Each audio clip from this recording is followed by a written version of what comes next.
The Steelers have finally signed a quarterback, Steelers Nation, and it is a familiar face here. Mason Rudolph, Steelers legend, is officially back with the team on a 2-year, $8 million contract. $4.5 million of that is guaranteed, and I have absolutely loved this move for the Pittsburgh Steelers right now. Okay, and the reason for that, guys, is yes, the Pittsburgh Steelers are still in on Aaron Rodgers, and it is also the case that Rodgers is taking an enormous amount of time to make his decision. So bringing back a familiar face that this team trusts, we know is a high-quality QB2, throws a good deep ball, can throw the ball within rhythm, has a pretty decent arm. He's not going to blow you away or anything, guys, but as Mason Rudolph showed at the end of the 2023 season, this is a team that if this is an offense that if it's led by Mason Rudolph, it can be a very functional offense. And you can make an argument that with Rudolph at the helm at the end of the 2023 season, it was the best that this offense has looked during the post-Big Ben era. Now, I certainly think Russell Wilson in spurts looked better than Mason Rudolph did last year, but with the relationship between Russell Wilson and the Steelers apparently soiled at this point, especially between Russ and offensive coordinator Arthur Smith, they put a lot of eggs into the basket of the Aaron Rodgers signing here. So bringing in a guy like Mason Rudolph, who honestly might have been the best fallback option regardless if Aaron Rodgers signs or not, I think that Mason is exactly the type of guy that should have been brought in here because, I mean, if Rodgers signs, you got a high-end QB2 that you can trust. If Rodgers, God forbid, goes down with an injury, we know Rudolph can come in and play some good football. And if Rodgers is just absolutely terrible and needs to be replaced during the season, we also know Rudy can come in and play some good football. But if Rodgers decides to go to the Minnesota Vikings, if he decides to go to the New York Giants, then you got Mason Rudolph as your veteran option for this season,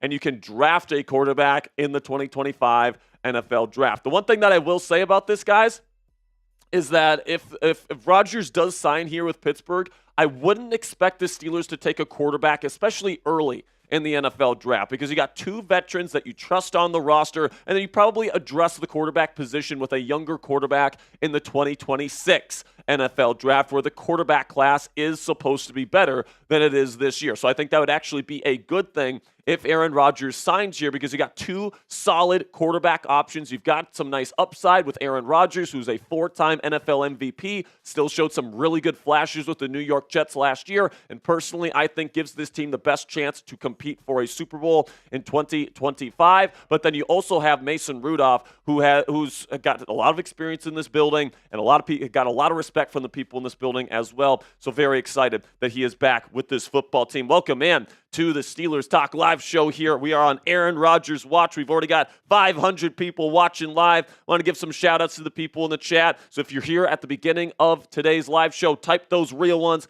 and I will give some shout-outs to you guys. We got Jason L. We got Ali the Reaper. We got Jeff. We got NJ. We got Steeli in here. We got RC Pond. We got IG Kevin. We got Alexander Watson. We got NRG. We got Gary Frank, Matt Hyde, Thomas Evers, JC. We got Gary Reynolds in here. Of course, my lovely girlfriend Cassie Voth is here. We've got Sterling. We've got a couple super chats rolling in. We got Josh Allen. We've got Paranormal in the Funhouse. We got Michael. We got Jason L. We've got Sterling. We've got Roe. We got Father. We got Tim Robinson. We got Nate. We got Lucas Skew. Gary Frank. Ali the Reaper. Got a good crew of Steelers fans here. Steve Young is here. We've got Nicholas. We've got John, Billy, Ryan, V, Schlegel, Beat Boy. All these real ones in the chat right now. Let's bring on our producer here after we do our prize picks read, he tells me. All right, we got to get to our sponsor read here, but after we talk about prize picks today, I will bring on Coop here, and I will get his reaction to the Mason Rudolph signing. But first, let's have a word from our friends here at Prize Picks, which is the best place to get real money sports action. Whether it's football, whether it's basketball, baseball's right around the corner as well. You guys can have some fun on your phone. You can download the Prize Picks app for free today to get started. Join over 10 million members and sign up today. Prize Picks invented the flex play, which means you can still cash out if your lineup isn't perfect. You can double your money even if one of your picks doesn't hit. Prize Picks puts their members first, so all withdrawals are fast, safe, and secure. And when my picks hit, I can get my money in as quick as 15 minutes. PrizePicks also offers weekly promotions that can lead to big payouts like Taco Tuesday, where every Tuesday, PrizePicks discounts select player projections up to 25% to provide even more value for your lineup. So the way that Prize Picks works, guys, is you pick 2 to 6 player stat projections, and you pick more or less on those projections. And if you get them all right, or if you do a flex play, you get most of them right, you can win money with our friends at Prize Picks. You guys can see kind of an example here. We take the more on Luka Doncic, points, rebounds, assists. We're taking the less on Giannis Antetokounmpo's points, rebounds, assists. If we get both of those right on tonight's action, then we would be making some money with Prize Picks. So download the app today. Use code CLNS to get $50 instantly after you play your first $5 lineup. That's $50 instantly after you play your first $5 lineup when you download the Prize Picks app today. Prize Picks, run your game. All right, so now we will bring on our my partner in crime here and our producer, Mr. Jeffrey Cooperstein. Coop, how you feeling today? Rudy is back. Do we have to sing Rudy, the third string QB song? I think we're going to have to. I'm still getting some stuff together for us to do our breaking news cut, but after we do our breaking news cut, we will certainly have to bring the Rudy song back.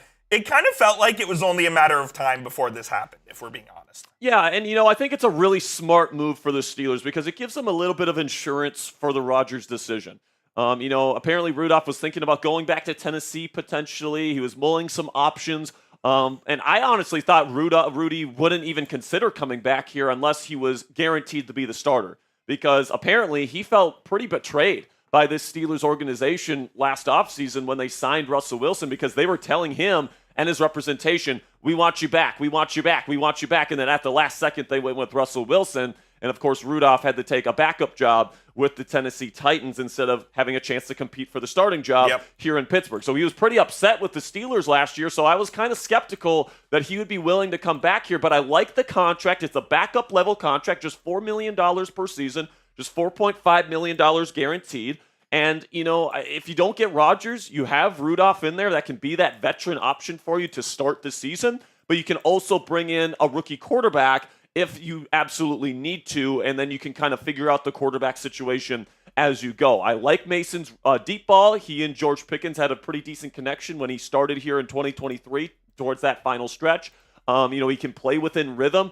I know Arthur Smith would appreciate that about him. And, as a backup option goes, if Rodgers or if whoever's starting ahead of Mason goes down with an injury, I trust Mason Rudolph to come in and keep this team competitive on offense. So I love this signing. I love the price tag. He's a Steelers legend for a reason, and he is officially back home, which I absolutely love. Let's get to some super chats here. $2 says Mason Rudolph is one of the worst QBs ever. I disagree with that. I thought Mason played pretty good towards the end of the 2023 season. Is he going to blow you away, Coop? No. But is this the Steelers' preferred option at QB1 this year? Yes. No, it is not. Yes. Aaron Rodgers is their preferred option at the quarterback position. This is just insurance in case Rodgers doesn't sign with the Steelers. So if you're worried that this is the move that the Steelers are making at starting quarterback and they're out of the Rodgers sweepstakes, that is not the case. Mike Garafolo has already said, and also Jerry Dulac has said, that the Steelers are still in on Aaron Rodgers, and they still plan on making him the starting quarterback this year, with Mason Rudolph being their high-end backup. $5 super chat from Big Mo says, what do you think about trading a few picks and possibly big money for Dak? Maybe? No, it's not going to happen. Dallas is not going to trade Dak, and honestly, I don't want Dak's contract. It is such an enormous amount of money, and for a quarterback that has never made an NFC Championship game, I don't think that is something that I would want to do personally. It just doesn't fit the window of the Steelers, which is 2 years. Yeah, exactly. I don't love the contract, honestly, Big Mo. So, and I don't even think it's a discussion point, because what are the Cowboys going to do? I mean, I don't think they're going to move off of him. $2 from the Dak. Speaking of Dax, the Dak comes in and says, thoughts on a possible McCaffrey trade. There's some people that are speculating now, Coop, that the 49ers, because their roster is getting a lot worse this offseason, that they should just cut bait with Christian McCaffrey. And if he becomes available, would you want the Steelers to get in on that action to make him? Because, listen, man, I think it's a decent idea. Okay, because what do the Steelers want to do? They want their offense to be run through the run game, and they want to be like the Eagles. They want to be like the Ravens, where they have a superstar-level running back at the helm. Now, McCaffrey's getting older. He's had some injuries, and it would be a little bit of a risk to go out and get him, and I really wouldn't want to give up too much of a price tag. Like, I would be willing to give up, like, maybe a third-round pick for him at this point. But like, if you're looking to try and get a superstar level running back and you don't want to spend your first round pick on a running back this year in the draft, third round pick for McCaffrey sounds pretty good to me. I wouldn't hate McCaffrey. He's been one of the best running backs in the league for a long time. Does have an injury issue. There's no question about that. But if the Steelers gave up a third round pick for him, I wouldn't hate it whatsoever. And, of course, that means you give up your second and your third round picks for veteran players. That's but true. This is a win-now team here in Pittsburgh, so that would somewhat make sense. Chris says Rudolph is fine, but I was hoping we'd draft one or two QBs to try and get lucky. Shuck and McCord might be the hidden gems that we need a franchise quarterback. And, what I'll say to this here, Chris, is that I think the quarterback situation next year in the draft is supposed to be better than this year's. So, if they end up making a move next year at quarterback as opposed to this year, I would be okay with that, especially because the Steelers are trying to win now. So if they have Rodgers and Rudolph for a season or maybe even two, the rumors out there is that Rodgers wants to sign a 2-year contract, not a 1-year contract. He still wants to play 2 more seasons. If you have Rodgers and Rudolph for 2 seasons, then maybe you draft a quarterback next year to learn behind them or whatever. I just think that, this move allows this team to, kind of not have to be desperate to take a quarterback. You know what I'm saying? I still think that there's a chance that they draft a quarterback this year, especially if Rodgers doesn't sign here with Pittsburgh. But, the last thing that you want is for Rudolph to sign elsewhere, and then Rodgers goes elsewhere, and then Russ goes elsewhere, and then you're stuck with like Joe Flacco or something as your veteran option, which I don't prefer, honestly, over Mason Rudolph at this point. So, Mason Rudolph is back. I am happy about the move. I'm happy that, he is a good backup quarterback option, and I hope Rodgers still signs here.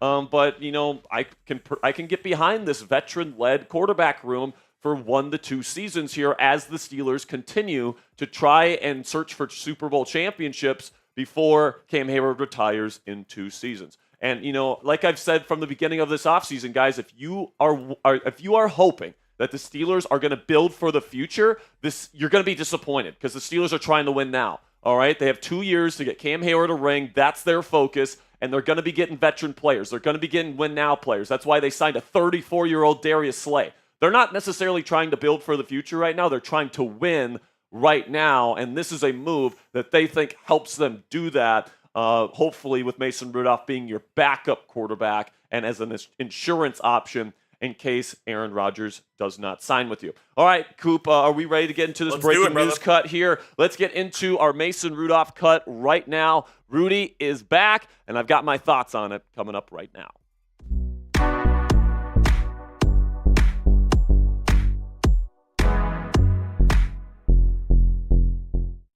We've got some breaking news here on Steelers Talk, and it's a quarterback move, but maybe not the one that is going to be the big move here, but it's Mason Rudolph, a familiar face, returns to the Pittsburgh Steelers on a 2-year, $8 million contract. $4.5 million of that is guaranteed.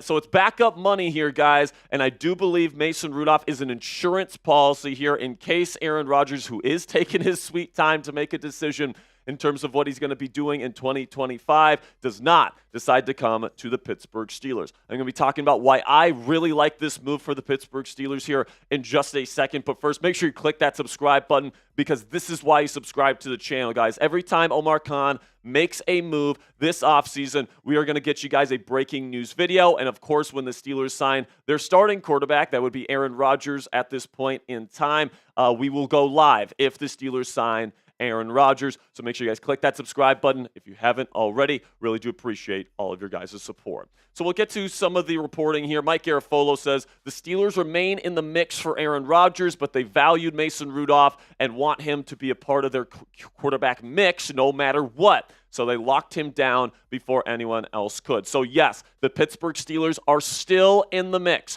for Aaron Rodgers at this point, and their plan is to have Rodgers as their starting quarterback and to sign him to a 2-year contract and then to have Mason Rudolph be his backup for the next 2 seasons as this team tries to compete for a Super Bowl championship in the final 2 years of Cam Hayward's career. When it comes to Mason Rudolph, guys, he's a very, very solid backup. Last year played quite a bit with the Tennessee Titans when Will Levis was absolutely crapping the bed for them last year. He was injured at some points, and then he got benched. But then Rudolph comes in, 64% completion percentage, over 1,500 yards, 9 touchdowns, and 9 interceptions, though. So the touchdown-to-interception ratio wasn't great. But we remember back in 2023, in that 4-game stretch that Mason Rudolph came in with the Steelers, he was excellent. He had the highest passer rating in the league to finish out the season there in 2023, led the team from really dire straits to a win streak to finish out the regular season, beating the Bengals, the Seahawks, and the Ravens to finish up, and then also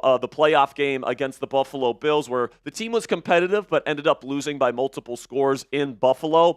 And then the team ended up moving on from Mason Rudolph, signing Russell Wilson in the 2024 offseason. But the team really likes Mason. They like him as a backup option, and they see him kind of like as a replacement-level starter. And the fact that they're bringing him back here shows the amount of trust that the team has in him. Now, I am a little bit surprised that Rudy decided that he wanted to come back to the Pittsburgh Steelers, especially on like a backup level contract, because Rudy was somebody that felt betrayed by this team last year, because this team was telling him and his representation all throughout the process last year, we want you back, we want you back, we want you back. Then at the last second, they signed Russell Wilson the night before NFL free agency begins, and Rudolph felt pretty betrayed by that. Not to mention, Mike Tomlin told him he would have a legitimate chance to compete for the starting job in 2022 with Mitchell Trubisky and Kenny Pickett, and despite arguably outplaying both of them in camp, he ended up being delegated to QB3 duties. But now it appears Steelers' plan A here is for Aaron Rodgers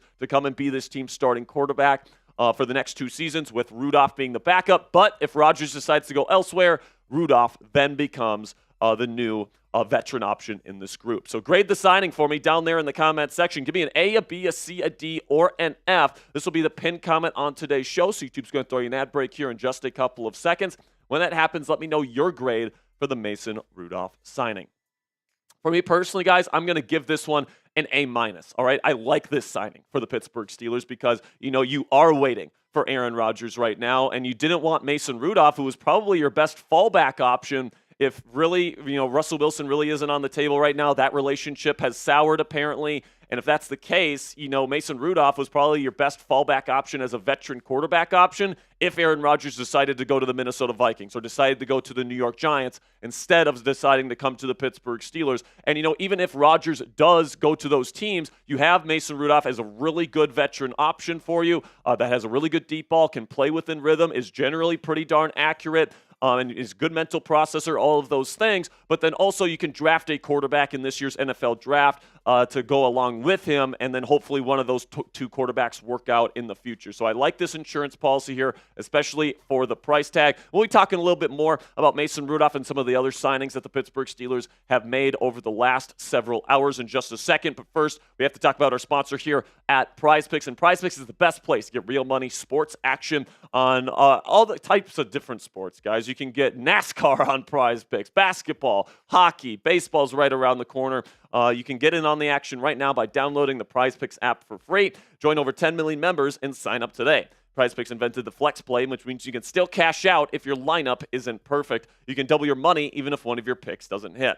PrizePicks puts their members first, so all withdrawals are fast, safe, and secure. When my picks hit, I can get my money in as quick as 15 minutes. PrizePicks also offers weekly promotions that can lead to big payouts like Taco Tuesday, where every Tuesday, PrizePicks discounts select player projections up to 25% to provide even more value for your lineup. So the way that PrizePicks works, guys, is you find 2 to 6 player stat projections, and you pick more than or less than. If you get those projections right, or if you do a flex play, you get most of them right, you can make some money with our friends at PrizePicks. That is, if you know ball. This is an example of what a PrizePicks projection looks like. You can take the more on Luka Doncic, points, rebounds, and assists, and then the less on Giannis Antetokounmpo, points, rebounds, assists. If you get those 2 right, then you get to make some money with our friends at PrizePicks today. So download the app today. Use code CLNS. It's right down there in the bottom right of your screen, guys. CLNS to get $50 instantly after playing your first $5 lineup. That's $50 instantly after you play your first $5 lineup when you download the PrizePicks app today. PrizePicks, run your game.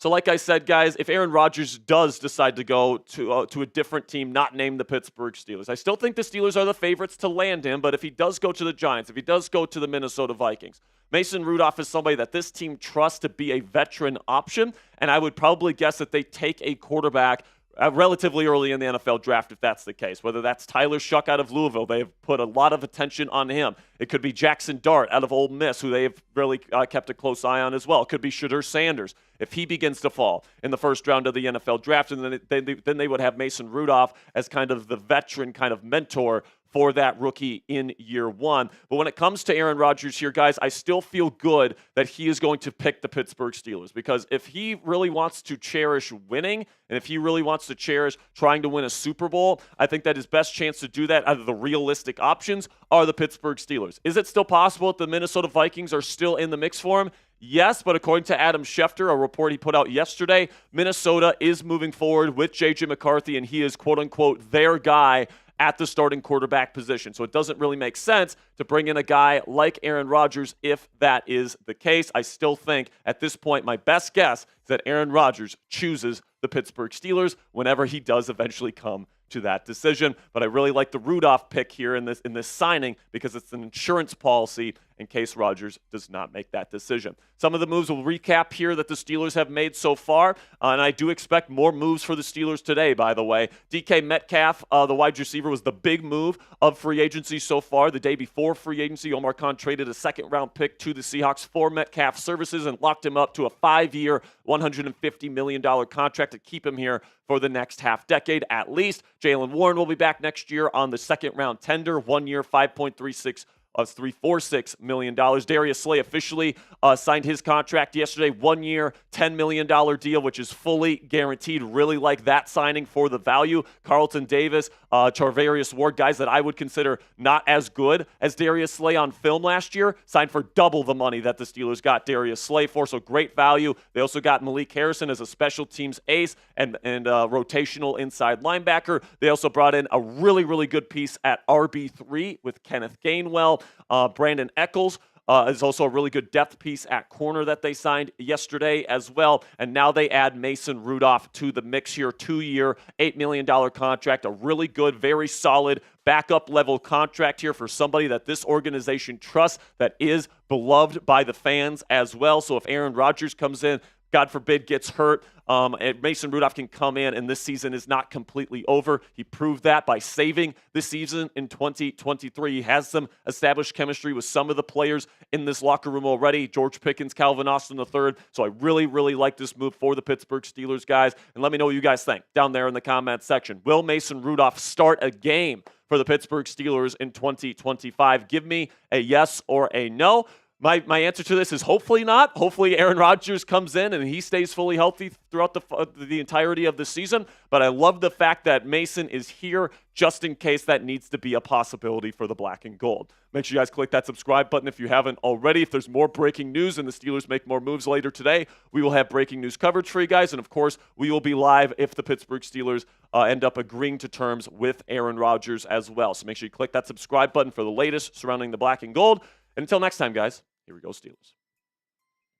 All right, so our breaking news cut on Mason Rudolph is officially done and over with. I'm a big fan of this signing, guys. You're a Rudy guy. I'm a Rudy guy. I mean, we have a song for him here, do. and we can finally bring back the song now because Mason Rudolph is a Steelers legend in my eyes.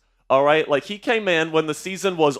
Well, everybody said the season was over when he got the chance to start. All right, Mitchell Trubisky came in after the Kenny Pickett injury in 2023. I think the team lost like 3 or 4 games in a row. They lost to teams like the Cardinals and the Patriots and the Colts, like bad teams, man. And the offense just looked so bad with Mitchell Trubisky. Then Rudolph comes in, puts up a 30-plus point performance and just an incredible performance against the Cincinnati Bengals.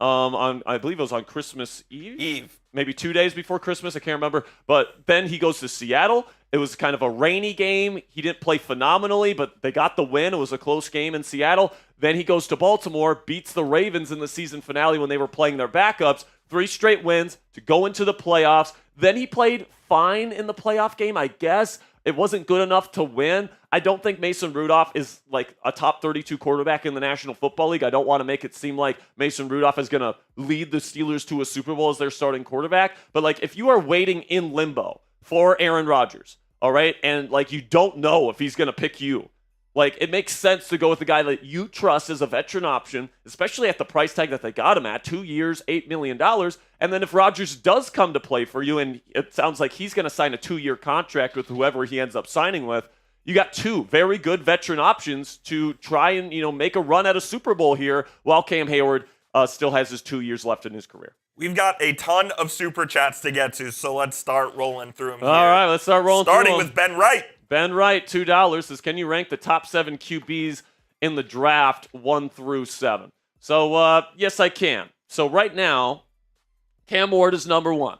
All right, Cam Ward is by far and away the number 1 quarterback in the draft, in my opinion. All right, when it comes to tape grade, I have Tyler Shuck above Shadur Sanders right now, but because of the injury concerns and the age for Tyler Shuck, I think Shadur Sanders on my general list, not for the Steelers, on my general list, Shadur Sanders is the number 2 quarterback prospect because he still has time to develop into a decent NFL quarterback. I would have Tyler Shuck number 3 because I think that he has the second best film out of any of the quarterbacks in this class, and I think he's the most pro-ready out of any of the quarterbacks, all right? And I also think when it comes to the Steelers, I would probably rank him above Shadur Sanders because his arm is better than Shadur is. He's more pro-ready than Shadur is. So if you're looking for a rookie to come in really early and play, I think Tyler Shuck is your best chance to do that. He's 26 years old, but if you're asking him to start right away, I think that, the developmental factor there matters less with him. So honestly, if you don't get Aaron Rodgers, my hope would be you get Tyler Shuck at some point in the NFL draft.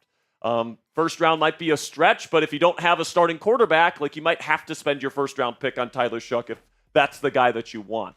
I have Jackson Dart ranked 4th right now. He still has a lot to really get right in order for him to be a starting caliber quarterback. He's very much one read at this point in his career. If you take away his first read, he can be a disaster. He can make some really bad decisions. He played in a very college-y style of offense. So I think that the interview process for him will be very important. But right now I have a round 3 grade on Jackson Dart. Then I would put, it's the next kind of tier is tough because I think those are the top 4. But between Kyle McCord, Will Howard, and Jalen Milroe, I think you can rank those guys however you want. Personally, I would put Kyle McCord 5, but I think for the Steelers, he throws too many turnover-worthy plays, and he has too many interceptions for Mike Tomlin's liking. So honestly, I think that the Steelers would probably be looking at Will Howard, number 5, and then Jalen Milroe needs at least 2 years to develop. So if you're looking for a quarterback to come in and play right away, I just don't think Jalen Milroe is the type of guy that you would be looking at. Maybe the Steelers could potentially look at Jalen Milroe in round 5, even with Rodgers and Rudolph, because you got your 2 veteran options, and you can just have Milroe sit behind those 2 guys for a couple of seasons. That's a possibility, but that's probably how I would rank the top 7 quarterbacks in this year's NFL draft. $2 from Lucas Skew says, would rather have Big Ben come back before Mason. No. I mean, I don't know what you got against Mason, man. I think Mason's fine. He got you to the playoffs in 23. I mean, he got us to the playoffs in 23. He played pretty darn well. He's not a starter. He's not he's not going to save the franchise or anything like that. But as an insurance policy and as a backup plan, I think that it's pretty good. The Dak, $2 says, do you think we will get any more helmets flying? We'll see. I don't think so. I hope not. I hope that hopefully Myles Garrett doesn't try to kill him anymore. Yeah, hopefully Myles Garrett doesn't try to kill him. But I'm glad that Mason Rudolph is back. We got Eric Dexter, $2. Shout out Eric Dexter. Says let's get a Super Bowl win. If you don't get Aaron Rodgers, I think the chances for the Steelers winning a Super Bowl next year go back down to pretty much 0. And I'm not saying that the chances are particularly high with Aaron Rodgers. But it sounds like the team is not interested in bringing back Russell Wilson at this point. And even if they don't get Rodgers, I don't think they're going to bring back Russ. I mean, maybe they do. Who knows? But, the fact that they're getting Mason Rudolph here, I think kind of shows that the relationship with Russ is probably soured at this point. And by the way, I think Russ taking the visits with Cleveland today and then the Giants tomorrow is at least testing the waters. He's at least testing the waters at this point. Zeno says, hot take, but I prefer Rudolph as your starting quarterback. No. I know a lot of Pittsburgh sports radio people in Pittsburgh are saying Rudolph is a better option than Aaron Rodgers at this point. They're full of shit, okay? They don't know. They haven't watched the film. They don't know that Aaron Rodgers was just in like the worst offense in the National Football League last year schematically. And, am I going to guarantee you that Rodgers will be successful here in Pittsburgh? No, but I can tell you this. The upside with Rodgers is definitely higher with Rodgers than it is with Mason Rudolph. All right, that's just the truth. All right, so if you're listening to other Pittsburgh sports media personalities that particularly are on the radio in Pittsburgh, don't listen to them. All right, the Black Wolf 412 says I have watched Bobby Brister, like Tom Zach play. Bring on Mason Rudolph as QB1 and let Rodgers walk and draft our future or trade for our future. Nah, man. Like that's not what I would do. I think Rodgers still has a chance to be a pretty darn good and successful quarterback in this league. People may disagree with that. I understand people don't like Rodgers, but Mason Rudolph puts a ceiling on this team. All right, Rodgers, at least in theory, could maybe get you there. So you got to at least try for the upside play here. But listen, man, if Rodgers doesn't come, then Mason Rudolph, will be fine as a veteran option to mentor a rookie in the NFL draft. It's not ideal, but it would be It's not fine. ideal. I would say, if you don't get Aaron Rodgers, your chances of winning a Super Bowl next year go down to close to zero once again. And that sucks. But and by the way, that's not me saying that the Steelers will definitely win a Super Bowl with Aaron Rodgers. I'm just saying their best chance is with Rodgers, in my opinion. Big Mo says, is there a possibility of Kyler Murray being traded to the Steelers? No, Big Mo, there isn't. All right, I talked about this yesterday. You got feisty with that one. I'm sorry, man. It's just I've gotten so many Kyler Murray questions and so many Justin Herbert questions. They're not coming. It's I understand people don't love the idea of Aaron Rodgers, but when people bring up Kyler Murray, when people bring up Justin Herbert, when people bring up Trevor Lawrence, they're grasping at straws. All right, it's gonna be Aaron Rodgers.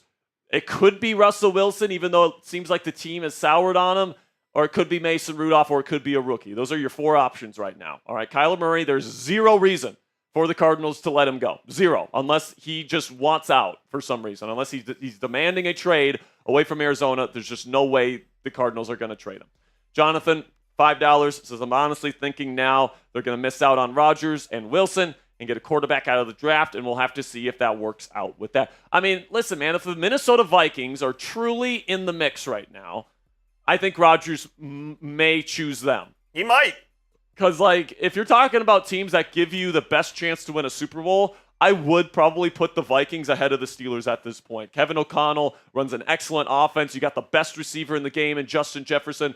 The issue with Minnesota and why they might be taking longer to decide on this is because if you bring in Rodgers, you risk pissing off J.J. McCarthy, their top 10 draft pick that they love, right? And Adam Schefter has reported and said yesterday that McCarthy is still the Vikings' guy. So if that's the truth, Rodgers isn't going to Minnesota to back up J.J. McCarthy, right? He wants to go start somewhere. So, I think if the Steelers miss out on Rodgers, it would most likely be for the Minnesota Vikings, but I don't think the Vikings are in it necessarily. I think that they're locked in on J.J. McCarthy. So I think that Rodgers, in my opinion, still has the best odds in terms of being a Steeler next year than anywhere else.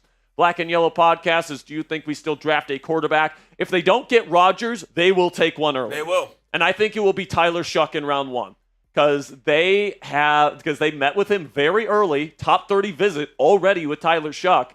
They've done their research on him. He's 26 years old. He played in a pro-style offense last year. He's, in my opinion, the most pro-ready quarterback in this entire class. He's got a really good arm. He throws with anticipation. He's got really good mental processing. There's a lot of things to like about Tyler Shuck.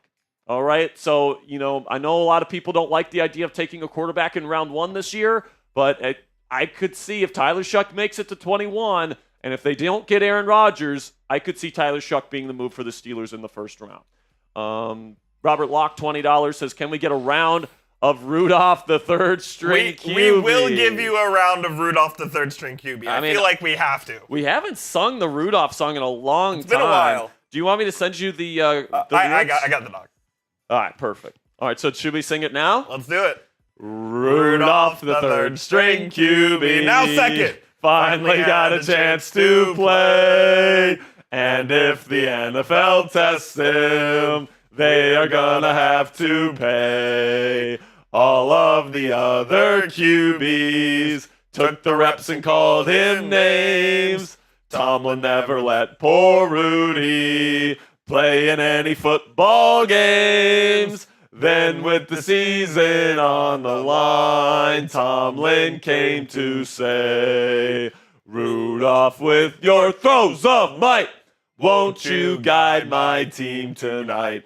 Then all the Inzers loved him, and they shouted out with glee, Rudolph, the third string QB, you'll lead us to victory. Welcome back, Mason. Robert Locke. By the way, $20 donations today get you in on a jersey raffle. Yes. When they sign. When they sign Rodgers. So here's what I'm going to do. So they have signed a quarterback, but here's what we'll do. All right? We are going to be going live whether the Steelers sign Aaron Rodgers or whether Rodgers goes somewhere else. So we will give away a Steelers jersey no matter what on that live stream. All right? So $20 to get in. We already have a lot of entries from yesterday's show, but whenever Rodgers makes his decision, whether it's Steelers or anybody else, we will go live to break it down, and we will give away a Steelers jersey that live stream, okay? So $5. So Robert Locke is in on the raffle. Emmanuel Brooks comes in with a $5. Appreciate you. Emmanuel says, are we still in play for Kupp, and do we need another tight end? We need someone else for the middle of the field. So we've been talking about this quite a bit here on the show, Coop. I think they like Calvin Austin III as their number 3 receiver. I think they like Calvin Austin III. And I think that he's getting discounted a lot in a lot of these conversations. When it comes to the Steelers, I actually think Cooper Kupp won't be a Steeler, and here's why. Apparently, he has a pretty good market right now, and there's multiple teams that are trying to get Cooper Kupp on their football team, which means you're probably going to have to spend more money to get him here in Pittsburgh. And with the unknown of Aaron Rodgers, we don't really know how much the Steelers have to spend for next year at this point. Like, it's very much up in the air as to the Steelers being able to outbid all the other teams for Cooper Kupp's services. So Aaron Rodgers right now might be the thing that prevents the Steelers from getting a guy like Cooper Kupp. But I also think the Steelers are okay with that because they already paid their number 1 receiver in DK Metcalf. It sounds like that they're probably going to keep George Pickens. I mean, we'll see what they do in terms of him, but I think that I would love to see DK Metcalf and George Pickens on this team for at least a season. And then Calvin Austin III, I think, was very underrated last year, Coop. He's a good route runner. He's great after the catch with plays with great instincts. He made some tough catches for this football team towards the end of the season last year, and he's a vertical threat as well. So as a number 3 receiver, you can do a lot worse than Calvin Austin III. Plus, they have Roman Wilson, who they just spent an early draft pick on last year, who they also like. So you got 4 receivers on the team that they already like. I think that if you can get Cooper Kupp for the right price, then I think they would do it. But because there's so many teams interested in Cooper Kupp, I honestly think he's going to end up going elsewhere. Villamu Palma Jr. says, trade for Joe Milton. He's better than Rudolph. Maybe.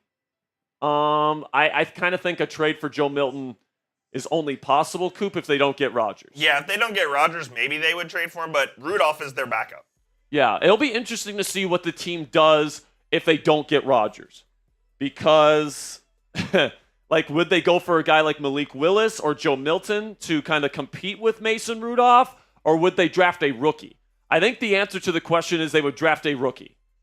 Yeah, probably. They'd draft a rookie somewhere. I think that would be the answer. So, honestly, I think with this signing of Mason Rudolph, I honestly think the chances of them getting Joe Milton go down rather dramatically.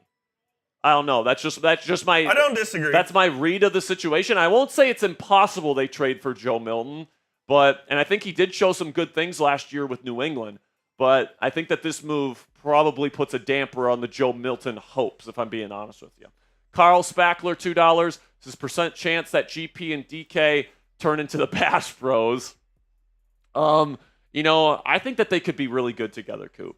Now, obviously, they're 2 very volatile personalities, and then it looks like the Steelers are trying to add another volatile personality to the group with Aaron Rodgers. So, I mean, that has the potential to be a powder keg and a complete shit show. But it also has the potential to be something great because you have an all-time level thrower of the football in Aaron Rodgers, who, by the way, still has his arm talent.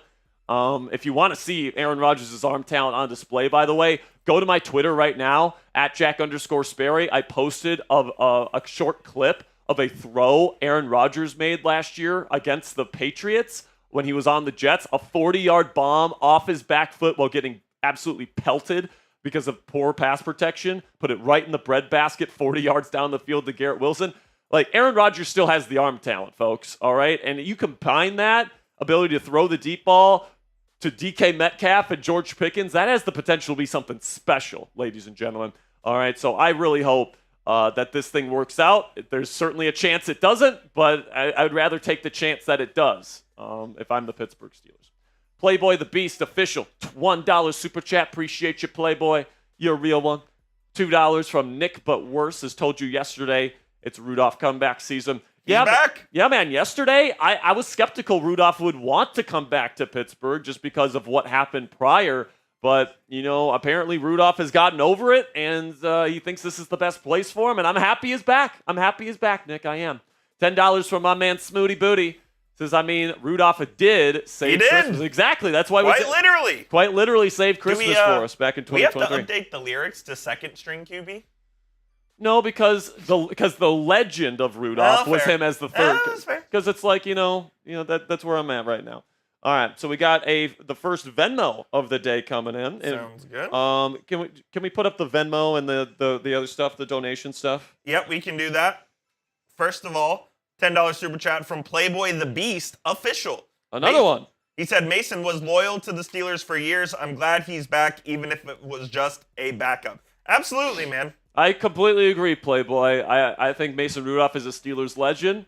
Now, but the risk here is that if he gets a chance to start and he stinks, then his legend status is going to, be tampered down a little bit. But I don't think he gets a chance to start, but I agree. I still think Rodgers is going to sign here, and we'll see if he can stay healthy.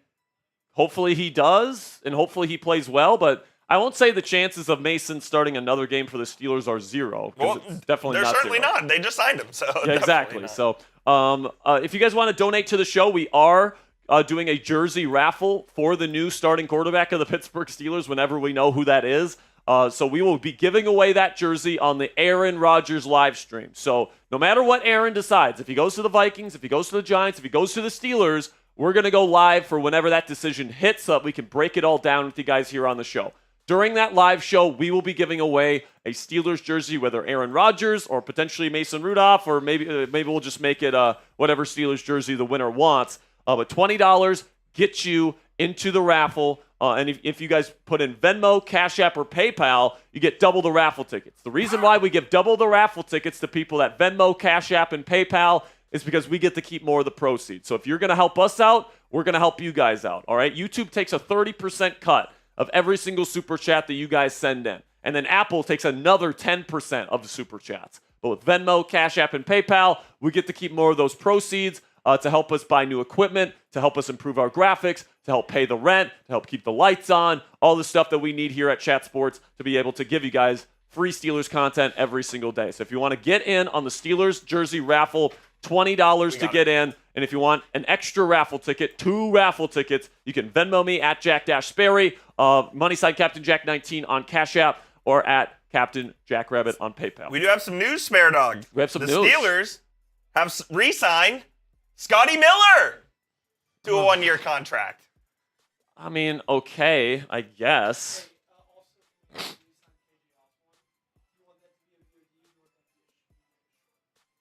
Yeah, you can make it. I mean, what do you think? He didn't play last year. That's true. Let's just do a short with him. $5, Hot Rod 24 says, from my brother, thoughts on trading back in the first and drafting Benjamin Morrison. Also, here we go, Steelers. Here we go. Real quick, do you want to do a Scotty Miller? That says re-signing. I doubt it would do good. I don't want to cut the Mason. Do a short on it, though. Yeah, I'll do a short on it. But I want to answer this question first. So honestly, I think if they trade back, they either draft a running back or a quarterback at this point. We'll see what happens with Rodgers. Again, it completely depends on Rodgers, because if Rodgers is here, I think the only quarterback the Steelers might draft is Jalen Milroe. Yeah, possibly. To be a long-term developmental guy. But, if they don't get Rodgers, I think they got to take a quarterback in round 1. I'm with you. So, it really does depend on the Rodgers decision, Hot Rod. But Benjamin Morrison, good player. But here's the thing. They already have their 2 starting outside corners. Now, you need somebody potentially for the future, but maybe Corey Trice Jr. is that guy for them. Could be. I honestly don't think they'll spend a first-round draft pick on a corner, Hot Rod. I really don't, unless it's Jahdae Barron to play in the slot. I could see that, but other than that, I don't know. $2 from Chris says I'd be happy with Shuck and Rudolph competing.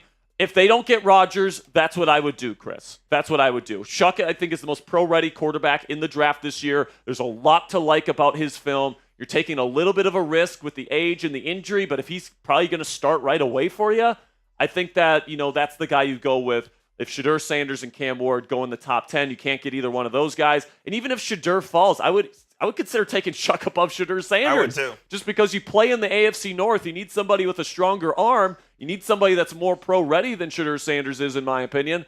In my opinion, Shuck is the better fit for Pittsburgh than Shedeur Sanders would be. Maybe I'm crazy, but that's how I feel. All right, I'm gonna film a quick short little here. behind-the-scenes type beat. You guys can see, Sperry, we're going to break down the Scotty Miller signing for about 60 seconds here. No video on it. No video on, just a re-signing. The Pittsburgh Steelers are bringing back wide receiver Scotty Miller in NFL free agency. And, this is definitely just a depth signing here, ladies and gentlemen. I've been trying to say here since the DK Metcalf trade that maybe, wide receiver move, for a starter might not be happening for the rest of free agency. And this team bringing back Scotty Miller as a veteran kind of depth piece on this group. That's a good locker room piece, all this different stuff. Certainly points to that. I think right now DK Metcalf is certainly the guy that they like as their number 1 wide receiver of the future. I think they're going to keep George Pickens. We'll see what happens with a potential trade with him. But then somebody that I think is really getting undersold right now is Calvin Austin III, who's a good route runner, great after the catch, vertical threat. I think as a wide receiver 3 option, Calvin Austin III is a pretty good option. I think the Pittsburgh Steelers right now are planning on keeping him at the number 3 receiver spot with the hope Roman Wilson develops into the number 4 spot. But Scotty Miller back with the Pittsburgh Steelers. Good stuff. All right, where do I send this? Just put it in social and be like, at channel, can someone put this on? Sounds good. Coop, you want to give some shout outs to the people down there in the chat while I get this into the works? No, I got you. Excuse me. We got Battle Gnome with the $20 super chat. Battle Gnome, you are in on our Steelers jersey raffle. He says, so I'll be honest, I don't want Rodgers, but more time looking at it, I think Rodgers looks really good at the end of the season, and this gives us the best chance to win a playoff game. He absolutely gives you the best chance to win a playoff game, Battle Gnome. Look, Rodgers is the best free agent quarterback available. He's better than Russell Wilson. He is a step up from Russell Wilson. And despite what you think about Rodgers off the field, I have concerns about Rodgers off the field. I know Sperry has concerns about Rodgers off the field as well. But that being said, Rodgers certainly gives you the best chance to win, and I still hope the Steelers can land him. As we sit right now, Russell Wilson scheduled to meet with the Cleveland Browns today, scheduled to fly to New York tonight to meet with the Giants tomorrow. So he's taking his visits as well, and it sounds like Russell Wilson, or the Pittsburgh Steelers, are putting all their eggs into the Aaron Rodgers basket. He's still deciding, according to all of the NFL insiders, so we'll see what happens. But at this point, man, they better get Aaron Rodgers or they're in a lot of trouble. Yes, they are, Coop. Just sent that, by the way. Yeah, I think I agree, man. Like, Rodgers really, whereas Russell Wilson played worse down the stretch, and I'm not saying it's all his fault. The O-line was bad, the run game was bad, the wide receiver weapons were not good, especially when George got hurt last year. And then, of course, the defense crumbled last year as well. Last year's collapse was not on Russell Wilson. No. But I think if you look at what Rodgers does well, what Russ does well, what they could bring to the table, I think Rodgers brings the same things Russ does. He's a veteran. He's a Super Bowl champion. Throws the ball down the field with touch and accuracy.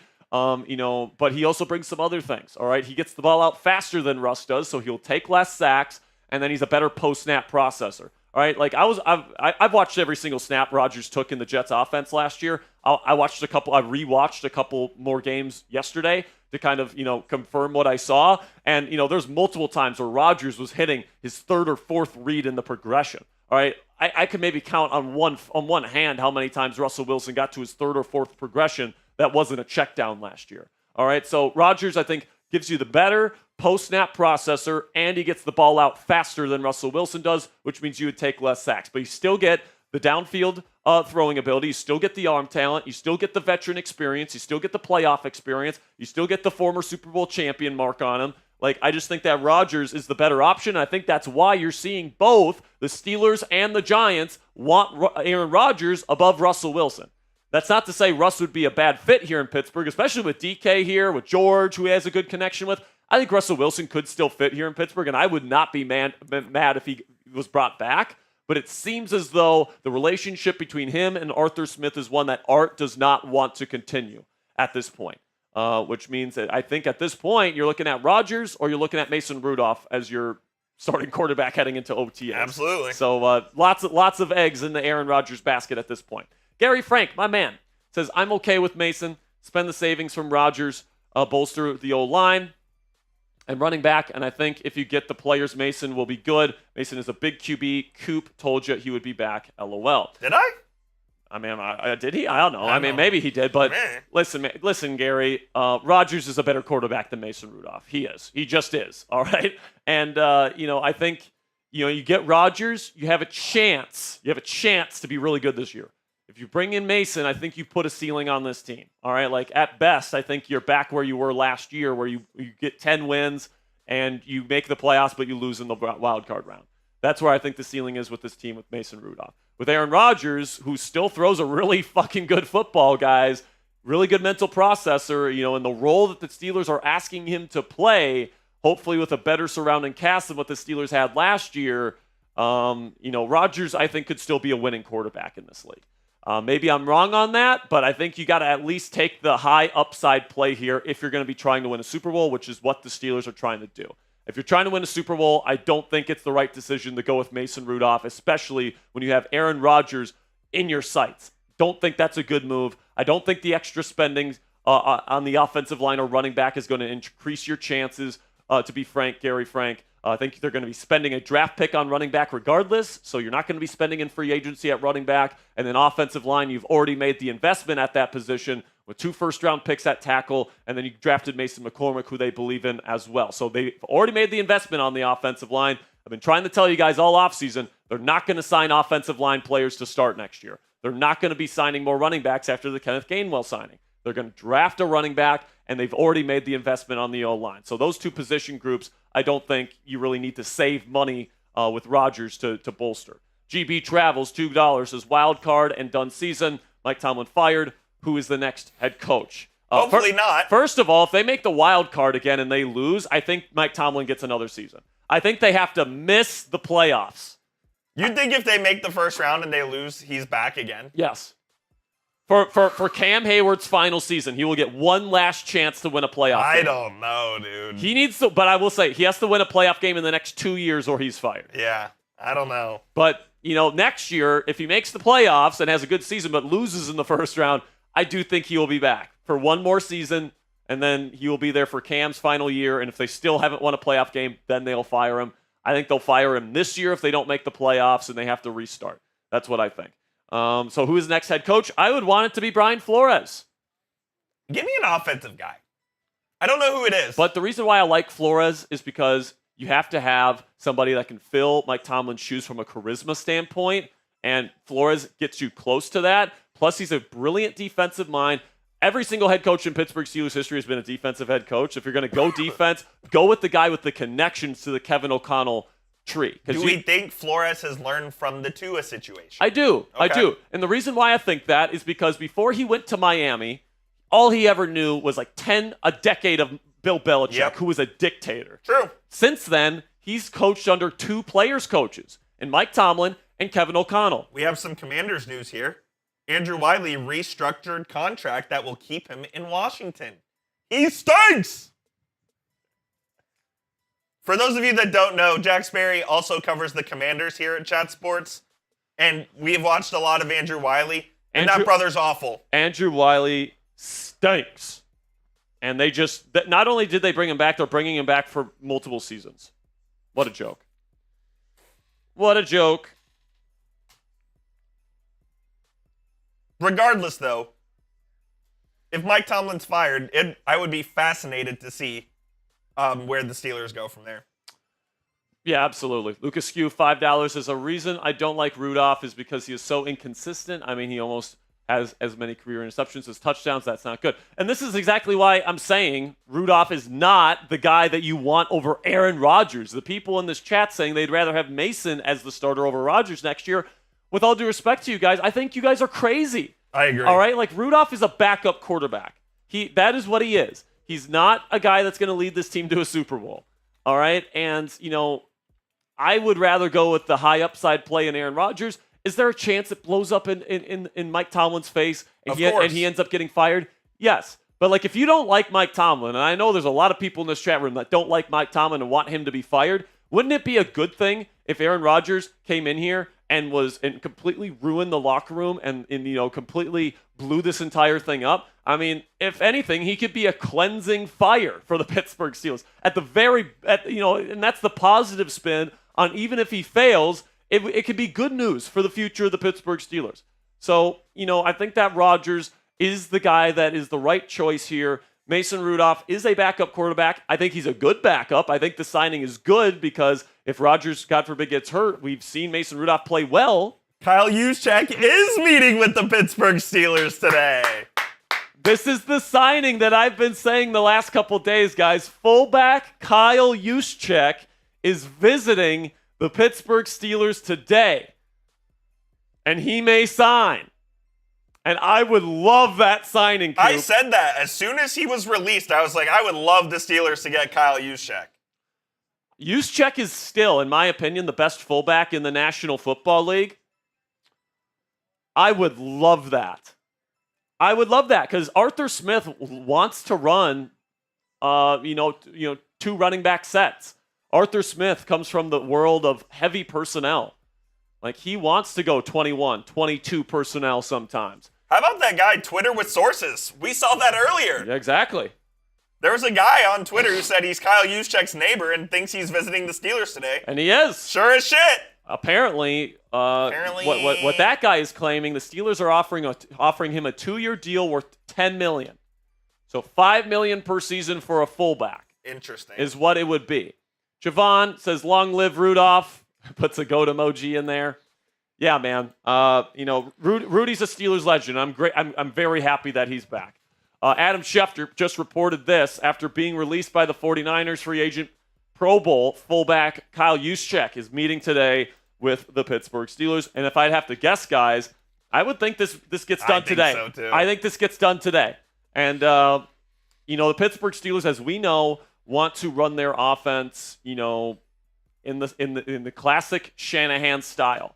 All right, and by classic Shanahan, I mean Mike Shanahan. With the fullback. With the fullback, all right? Outside zone with a fullback. Of course, Juszczyk is an excellent receiver as well. I think he'd be an excellent addition to the Pittsburgh Steelers. By the way, I put out a tweet. Do we have that list 8 of the guys that I would like to sign? Yes. Let me pull it up. Just pull it up here quick. I put out a list yesterday of 8 free agents I would still like the Steelers to sign. Juszczyk was on that list. All right? So I think that this makes a lot of sense for the Pittsburgh Steelers. He's getting older, that's true, but he's still the best fullback in the game as far as I'm concerned in terms of versatility, in terms of everything like that. Now, the fact that the 49ers are letting him go might be a little bit of a concern, especially if you're going to be paying him $10 million. I believe Dalvin Tomlinson is signed, right? Yeah, Dalvin Tomlinson ended up signing with somebody. I can't remember where, though. If somebody remembers where Dalvin Tomlinson is signed, let me know. But everybody else on this list is still there. Cardinals. Cardinals, yes, that's where he signed. So, honestly, there's not a lot of great nose tackle options at this point if you're the Pittsburgh Steelers. Armin Watts is not a nose tackle. He's a rotational pass rusher from the interior. But Juszczyk is the type of guy that will fit what Arthur Smith wants to do.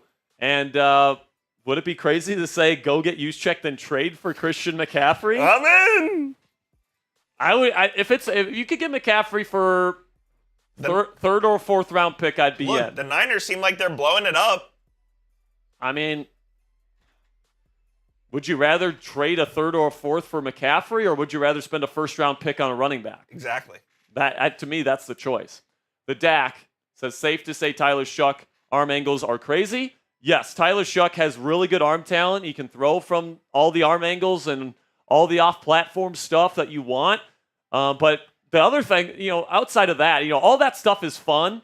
But what I really am impressed by with Tyler Shuck is his very clean, very repeatable throwing mechanics. All right? Super clean, rotational throwing mechanics, which allow him to be, in my opinion, the most accurate quarterback in this class consistently. All right? He is super accurate down the field.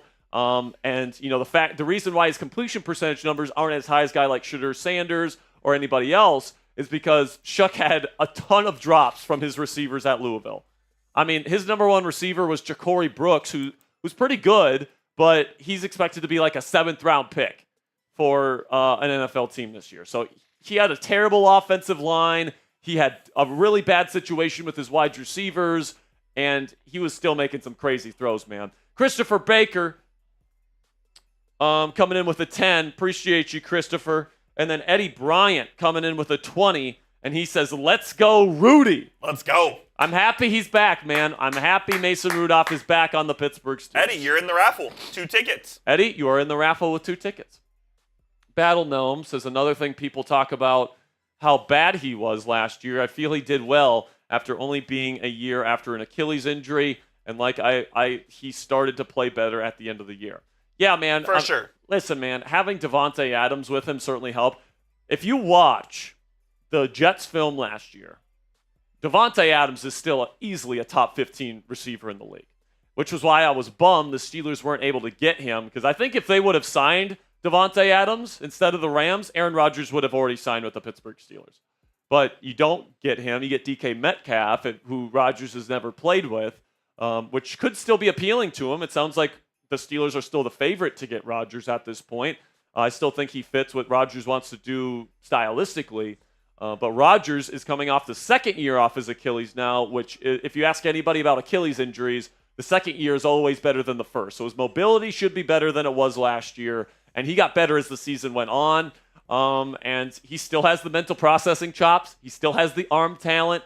If you got those two things and you also combine a fast processor and can get the ball out fast, something Russell Wilson doesn't have at this point in his career, if you're looking for somebody to play that Tom Brady role where they're just in the pocket, distributing, not holding the ball for too long, but they're getting the ball out quickly, throwing the ball down the field when the defense plays up, Aaron Rodgers can absolutely play that role with the Steelers. And he can do it very, very well. He can do it at a high level.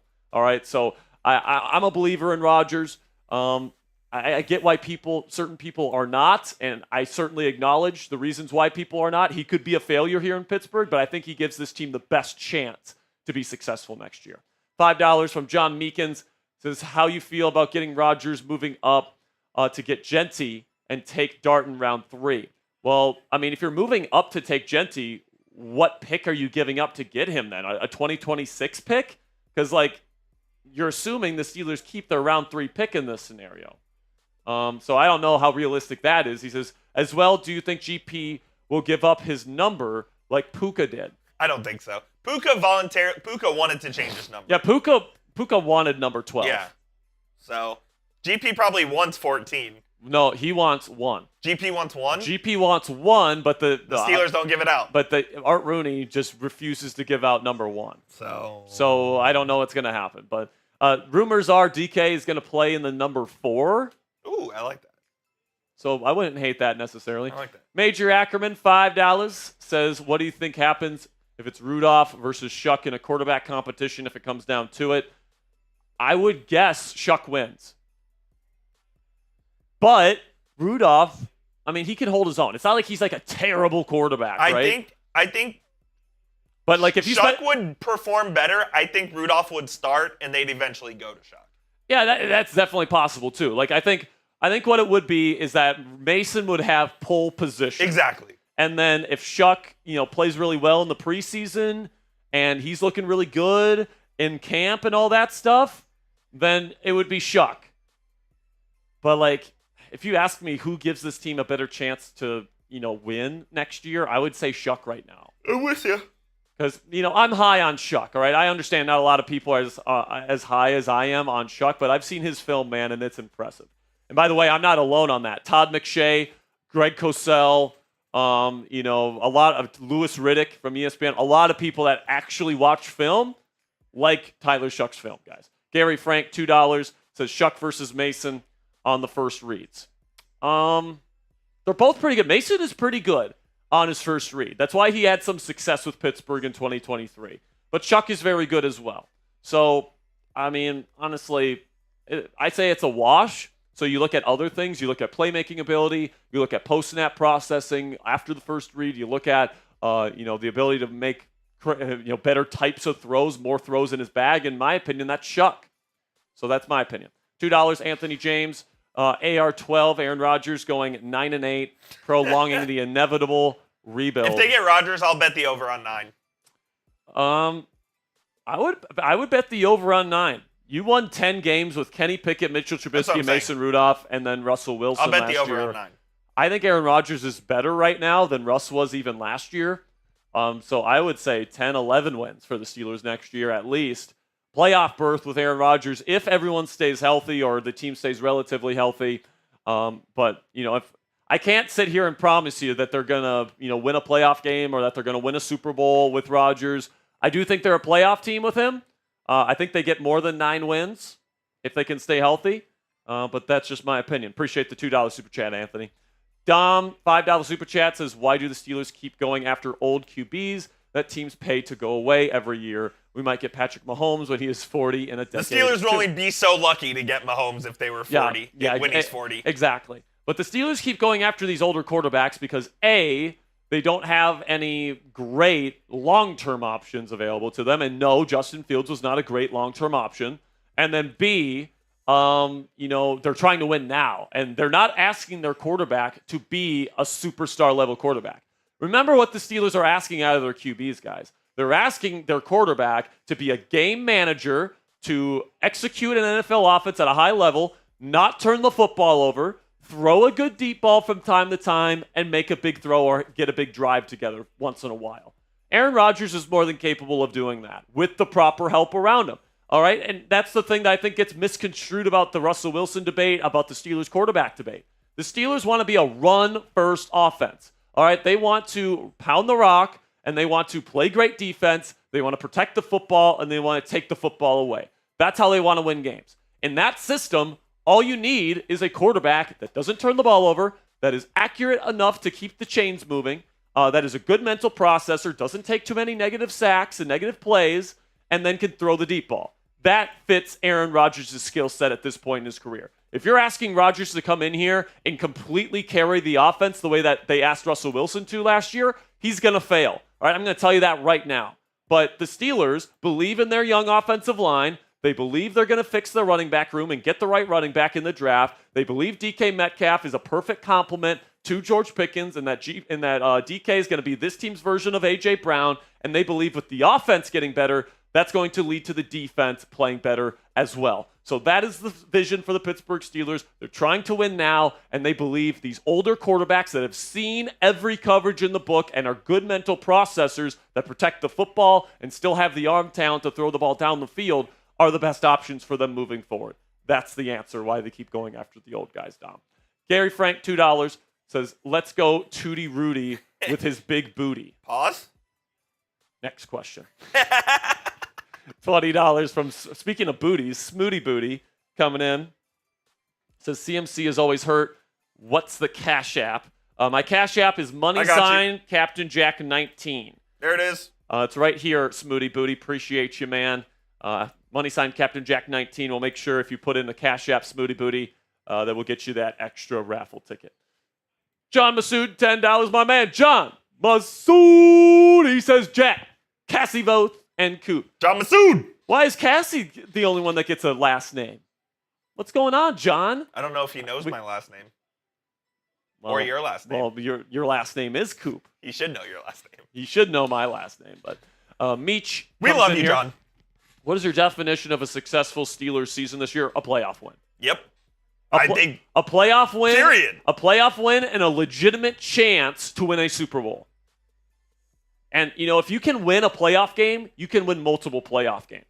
All right? Like, once you're in that group of teams that can win the Super Bowl, at that point, it's a crapshoot as to what team actually ends up on top.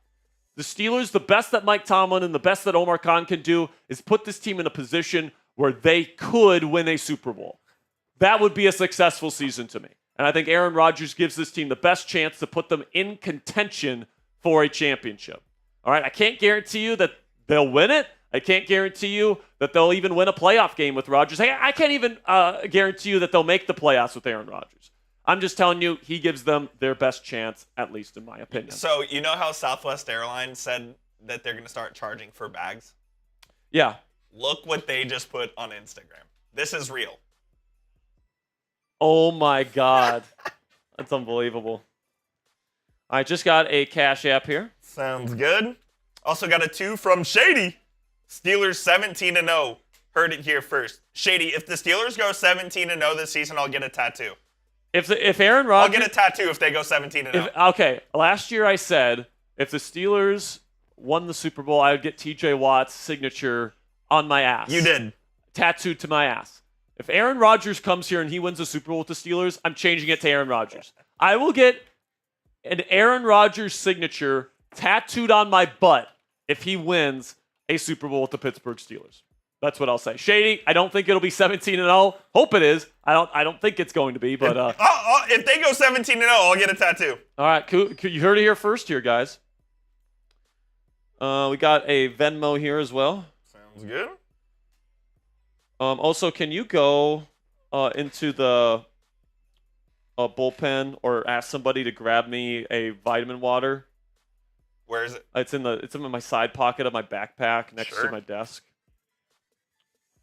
So if you guys didn't hear, the Pittsburgh Steelers are hosting fullback Kyle Juszczyk on a visit today.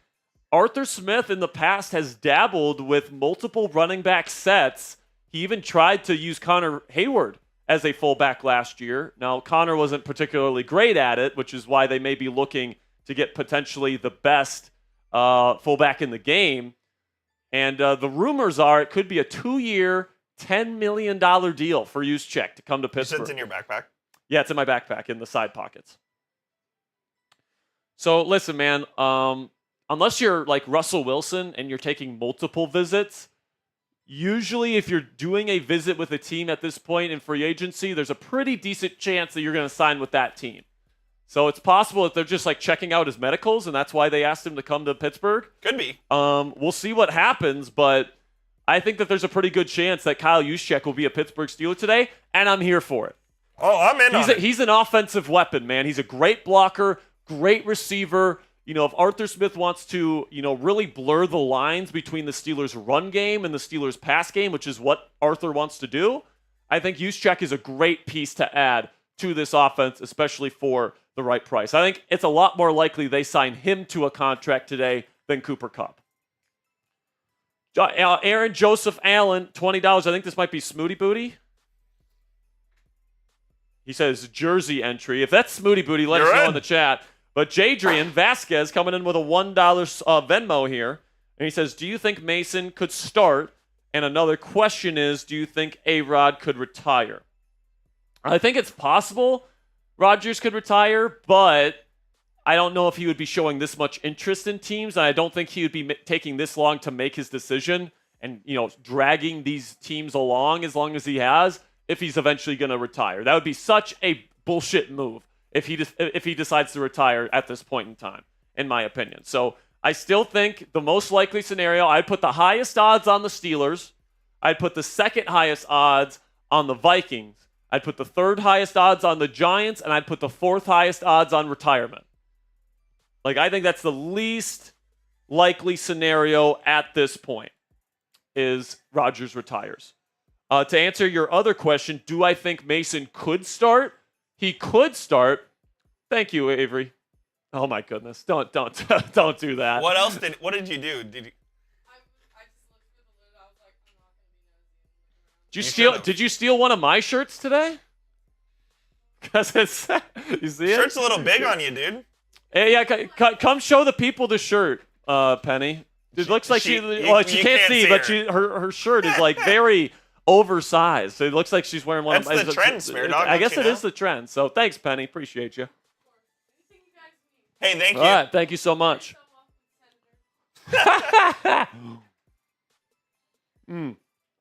By the way, we are closing in on 78,000 subscribers here on Steelers Talk. We got over 1,200 people watching live right now.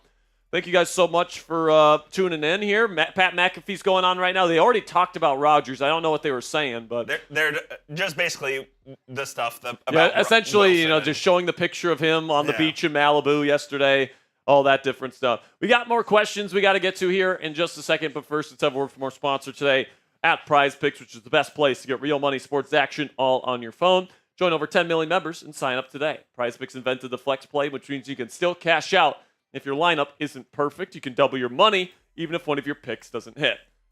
Prize Picks puts their members first, so all withdrawals are safe, fast, and secure. When my picks hit, I can get my money in as quick as 15 minutes. And Prize Picks also offers weekly promotions that can lead to big payouts like Taco Tuesday, where every Tuesday, Prize Picks discounts like player projections up to 25% to provide even more value for your lineups. Here's an idea of what a Prize Picks projection looks like. You just pick 2 to 6 player stat projections. Wonder who made this one. And it looked like you did, Coop, picking more or less on those stat projections. And if you get all of them right, or if you do a flex play, you get most of them right, you can make some money with our friends at Prize Picks. So download the app today and use code CLNS to get $50 instantly after you play your first $5 lineup.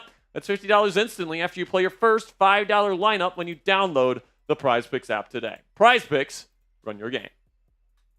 Smoothie Booty, $5 says, yeah, that's me. Appreciate you, Smoothie Booty. You got that extra raffle entry. Wandering Warrior says, Rodgers will destroy the Steelers locker room if DK Metcalf doesn't kill him first. Well, if you're somebody that doesn't like Mike Tomlin and you're tired of the team bringing him back, I would say Rodgers could be a cleansing fire for the Steelers this year then. I think that's the positive spin on this if you think Rodgers is going to be a failure. I don't think he'll be a failure. I think the team will be a playoff team this year. But I can't say the possibility of him coming in here in the locker room just completely crumbles with him completely dividing the entire group and Mike Tomlin losing his grip on the Steelers locker room.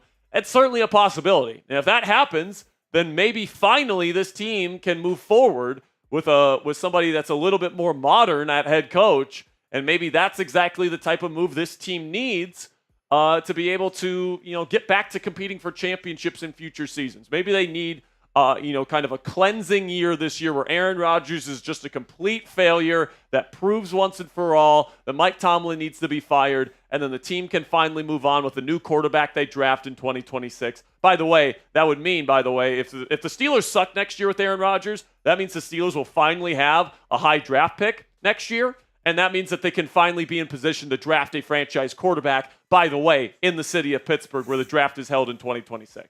So even if you think Rodgers is going to destroy the Steelers locker room, and even if you think he's going to suck, my guess is you probably don't like Mike Tomlin as well. And, if you want him fired, then, hey, at least that's a positive that comes out of it, right? So, I think that there's a positive spin to it, even if Rodgers doesn't pan out.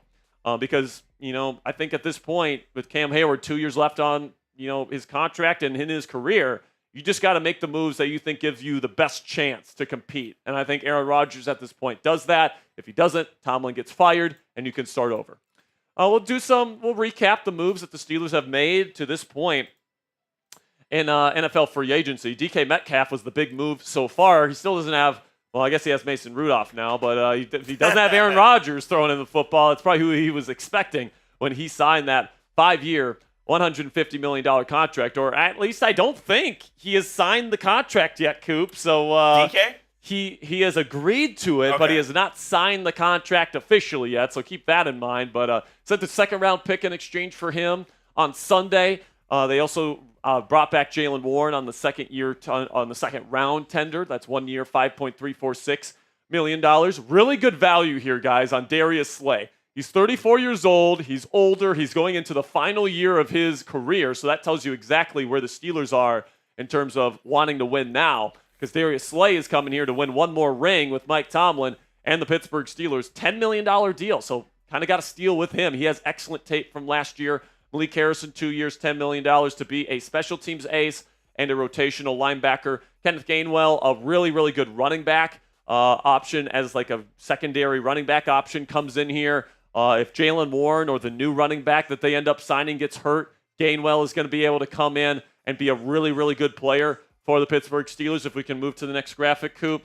Brandon Echols is a depth cornerback that's going to be coming in here. Played on the outside for the Jets last year, had 2 interceptions. So if Joey Porter Jr. or Darius Slay goes down, Echols is somebody that can absolutely fill in and fill in adequately. And he's an outside guy, right? He's traditionally an outside guy, yes. And then they get Mason Rudolph and Scotty Miller, 2 signings today, 2 backups.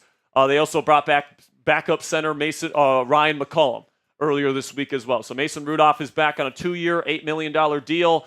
The intention behind bringing Rudolph back is to have him as a backup.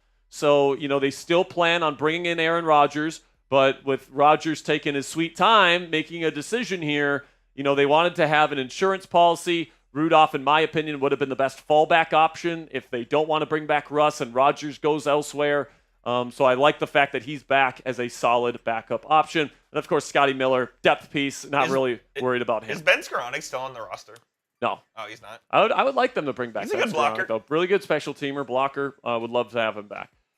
Googly Bear, $10. Aaron Rodgers holding out for Vikes is what he has to do for him and his. Concerns me that he doesn't have a team-first mentality. I think if he comes here, he would have a team-first mentality. Agreed. I think he's just weighing his options right now. And, the thing people need to understand about Aaron Rodgers is he likes to take his time, okay? This is the same guy that the last time he had to make a big decision about his career and where he was going to go, he spent 4 days in the darkness, all right, in a darkness retreat. 4 days, okay? That's a long time. So this is somebody that likes to be, alone. He likes to meditate. He likes to take walks on the Malibu beach in a blanket with his headphones with the cords and all that stuff. Hopefully blasting some Renegade. And he likes to visualize himself in a new city before he goes there. Because, I think the reason why he's still most likely going to be a Steeler here, Googly Bear, is that we know a couple things for sure. We know he loves the city of Pittsburgh. All right? We know that he loves the city. We know he loves the history. We know he loves the people in this city. Okay? We also know that he has a high level of respect for Mike Tomlin. Okay? Like, the amount of times those guys have publicly flirted with each other is crazy. All right? Now, Tomlin is pretty much begging him to come play for the Pittsburgh Steelers. I think that appeals to him. Also, you look at the other options. I mean, Minnesota is an option, but Adam Schefter said last night that the Vikings are currently moving forward with J.J. McCarthy, and he is their guy. So Rodgers is not going to Minnesota to back up J.J. McCarthy. So I kind of question how much Minnesota is truly in the mix here, but we'll see. Then the New York Giants are not in a position to win now. And I don't think they're in a position where Rodgers can actually play for that team for 2 seasons. Because I think that they're planning on trading up to number 1 overall pick and taking Cam Ward. So if that's the case, Rodgers would have 1 season there and then would have to find another team next offseason, if he wants to play in 2026. But with Pittsburgh, you have a pretty darn good chance of playing 2 seasons here, in my opinion. The Steelers are on a 2-year timetable. It's a 2-year window. So, it makes a lot of sense that Rodgers would pick the Pittsburgh Steelers. I honestly think it's not the money issue. I think the money's fine. I don't think necessarily he's waiting for Minnesota. I honestly think he just wants to spend some time alone to think, meditate, and ponder, and kind of visualize himself with the Steelers before he makes a final decision. And we can be annoyed and frustrated by that all we want. He's allowed to do what he wants, all right? Like, he can go to the beat of his own drum if he wants on this. He's a free agent. He is not a part of this team. The only thing I ask is that if he, commits to this football team and he says, I want to be a Pittsburgh Steeler, I'm signing on the dotted line, I hope from that point forward, he's completely committed to whatever Mike Tomlin's timeline is, that he's committed to being there for all the team activities, that he's committed to helping this team try and win a championship, because that's why they would be bringing him in. So if he commits to this team, I hope he's all in. If he's not, that will be definitely a concern there, Googly Bear. So right now we're almost there. 75 subs. We are almost there, man. 75 more subs away from 78,000. That would be my goal today. I would love to get to 78,000 subscribers before the end of the show today. So if you haven't clicked that subscribe button, we got daily Steelers videos on this channel every single day. Insightful, in-depth coverage of the Pittsburgh Steelers. For those of you that are veterans of this channel, they know we like to get in-depth with a lot of different topics. You guys know that we like to do a bunch of different stuff on this channel. Live shows every single week. We're going to be going live during the draft. Of course, we're live for Aaron Rodgers' watch here until he signs with the Steelers, the Giants, or the Vikings, or decides to retire. By the way, Diana Rossini an hour ago said the Steelers, we knew this, but he said the Steelers are still waiting to hear back from Aaron Rodgers. Yeah, exactly. That's no new info. That's no new info. Garofalo said that right after they signed Rudolph, and then also Dulac said that as well. Dulac said they're bringing in Rudolph as a backup. Dulac doesn't know shit. I mean, Dulac does know some things, but the things that Dulac knows are the things that the Steelers want there. Him to know. Yeah, exactly. Like, he is just the ultimate puppet of the Pittsburgh Steelers. Domos, $5, says, so if DK doesn't sign officially, what will we do? And DK or Devontae Adams? DK's going to sign. DK's going to sign. It's just a matter of time. He's been traded. He's going to sign. All right? Like, he's going to sign. There's not a situation. That's not even a possibility in my mind. I mean, maybe he doesn't sign the contract, but either way, he is playing for the Steelers next year. Yes. Even if something crazy happens and they don't come to an agreement on the contract, he's still playing for the Steelers regardless. Exactly. Like, even if he doesn't sign the new extension, he still has 1 year and $18 million left on his 1-year deal with Seattle that is now transferred to Pittsburgh. So he is a part of the Pittsburgh Steelers right now. It's just a matter of locking up for the next 4 years. That is the issue. Yep. Luis D, $5, but don't worry. He's going to sign the extension. He's going to sign. I can guarantee you he will sign it eventually. $5 from Luis D says, if Aaron signs somewhere else, who gives the Steelers a better chance of winning, Mason or Russell? I think Russell. But I think the team just doesn't want Russell back. Like, apparently the Steelers haven't even been in contact with Russell Wilson's representation since free agency started. Is that true? I didn't see that. That's according to Schefter. So the Steelers have not been in communication with Russ, and the fact that he's taking these meetings with by the way, we just got a report that the Steelers are hosting running back Dylan Sampson for a pre-draft visit. So speedster out of Tennessee, young player, only day 2. Maybe early day 3. Okay. Late day 2, early day 3, Dylan Sampson. Pretty decent running back. Young. He's only 20 years old, so he's very young. I didn't know he was that young, no. Yeah, so Luis, I think that Russell gives this team a better chance to win. Because I think Russ is more in the Aaron Rodgers category where, like, he's still a decent quarterback, all right? He's got his limitations, but, he can fit what the Steelers want from their quarterback. Like, he protects the football. He throws a great deep ball. He can keep, I think he holds the ball a little bit too much and takes too many sacks, which is what I think Rodgers brings to the table that's better than Russell Wilson. But I think Russell Wilson, with his deep ball, with his leadership, I think he's been the best quarterback for the Steelers since Big Ben retired. And, I think that's where Russell Wilson stands right now. I would bring him back. I just don't think Arthur Smith wants to work with him anymore. And I think that's a deal breaker for the Steelers.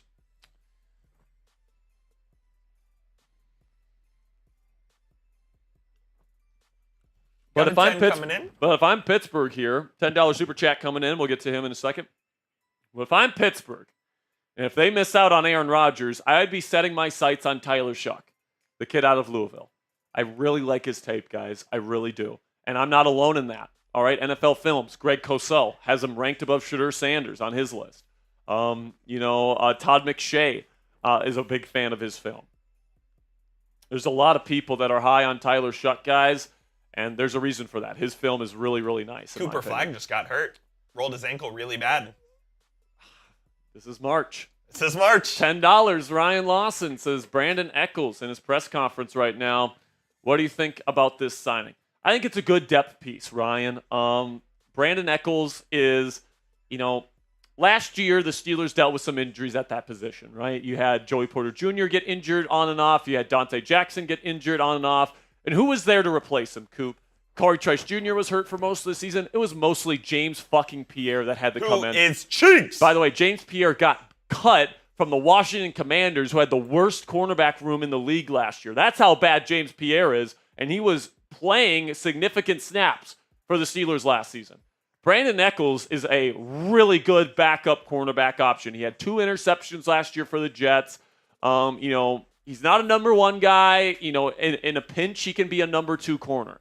So if, God forbid, Joey Porter Jr. or Darius Slay gets injured this year, Echols can come in and the defense isn't going to completely crumble. So that's what he's about. I think he said at his press conference today that he sees himself as a versatile player that can play in the slot. Hasn't really played in the slot a whole ton in his career, I don't believe. But he's been more of an outside corner. But, hey, man, at this point, they still haven't signed a slot corner. And also, Mike Hilton is still available. You're a big Mike Hilton guy. If I'm the Steelers, I'm signing Mike Hilton. That is the signing that I would make. Because Mike was so good in this defense when he was the blitzing extraordinaire from the slot. And honestly, this defense, it's been good, but it hasn't been necessarily the same since Hilton left. And I would love for him to be a piece in this defense again, especially if it means, getting... I like Beanie Bishop Jr., but he's so tiny. He is a liability against bigger slot receivers. Hot Rod 24 says, who's your preferred 7th-round flyer? Honestly, man, 7th-round flyers. Who cares? Who cares? You're taking... I just want it to be somebody with a little bit of upside. Can I say Joe Milton? Can I say Joe Milton? Trade a 7th-round pick for Joe?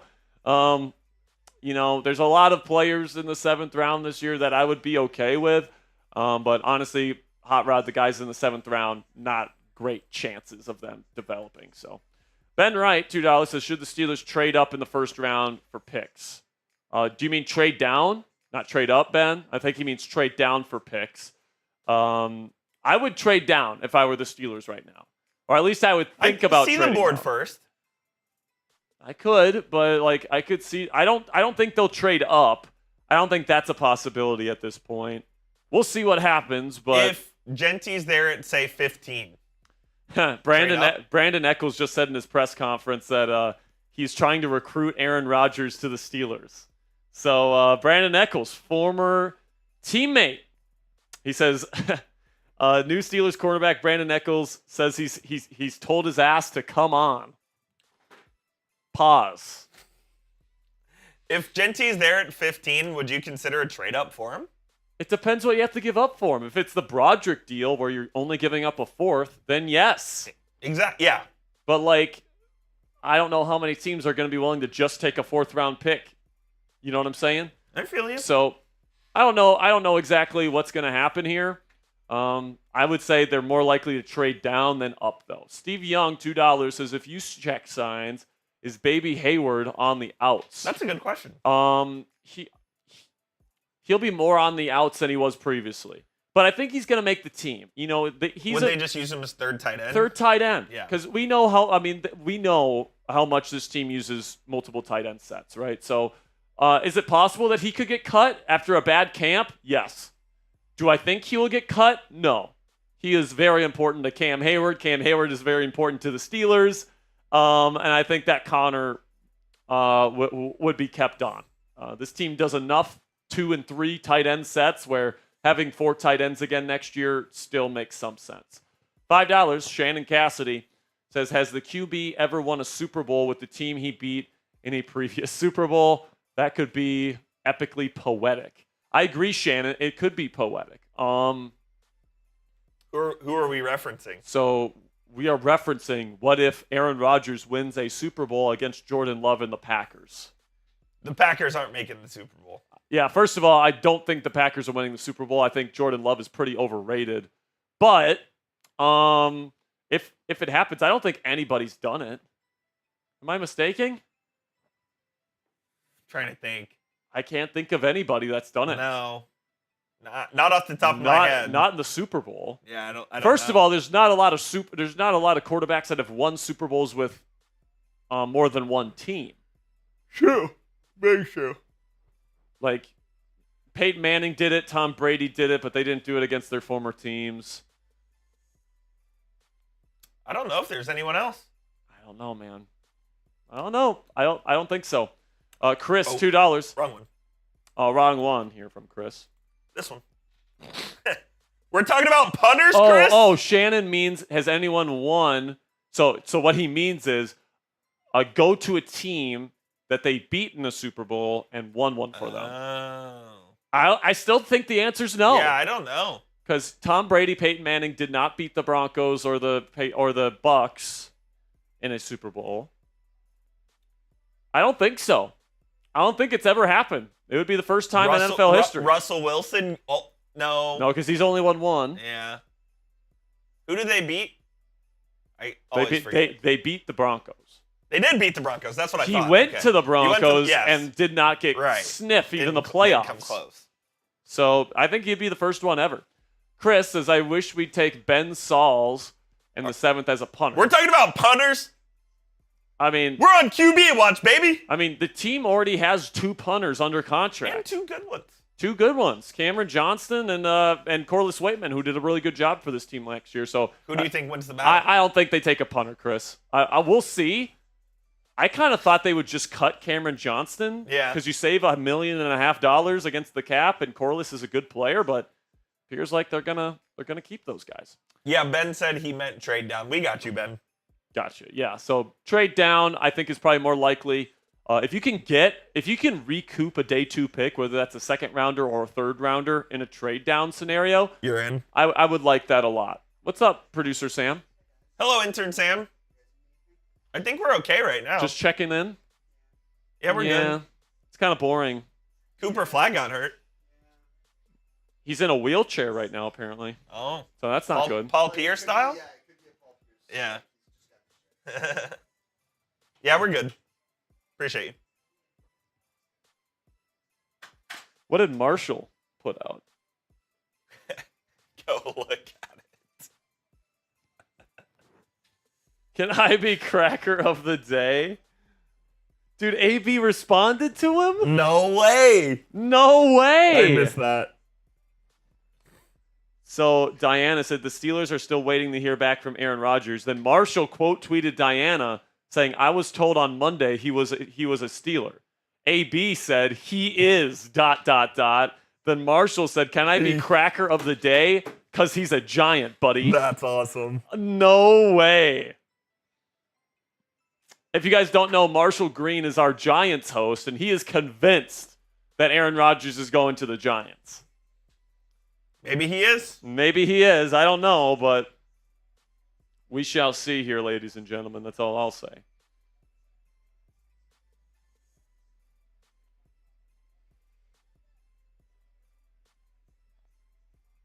What a Marshall. joke. Then Marshall posted it 30 minutes ago saying, "Guys, it's over. Antonio Brown has let me know Aaron Rodgers is a Steeler."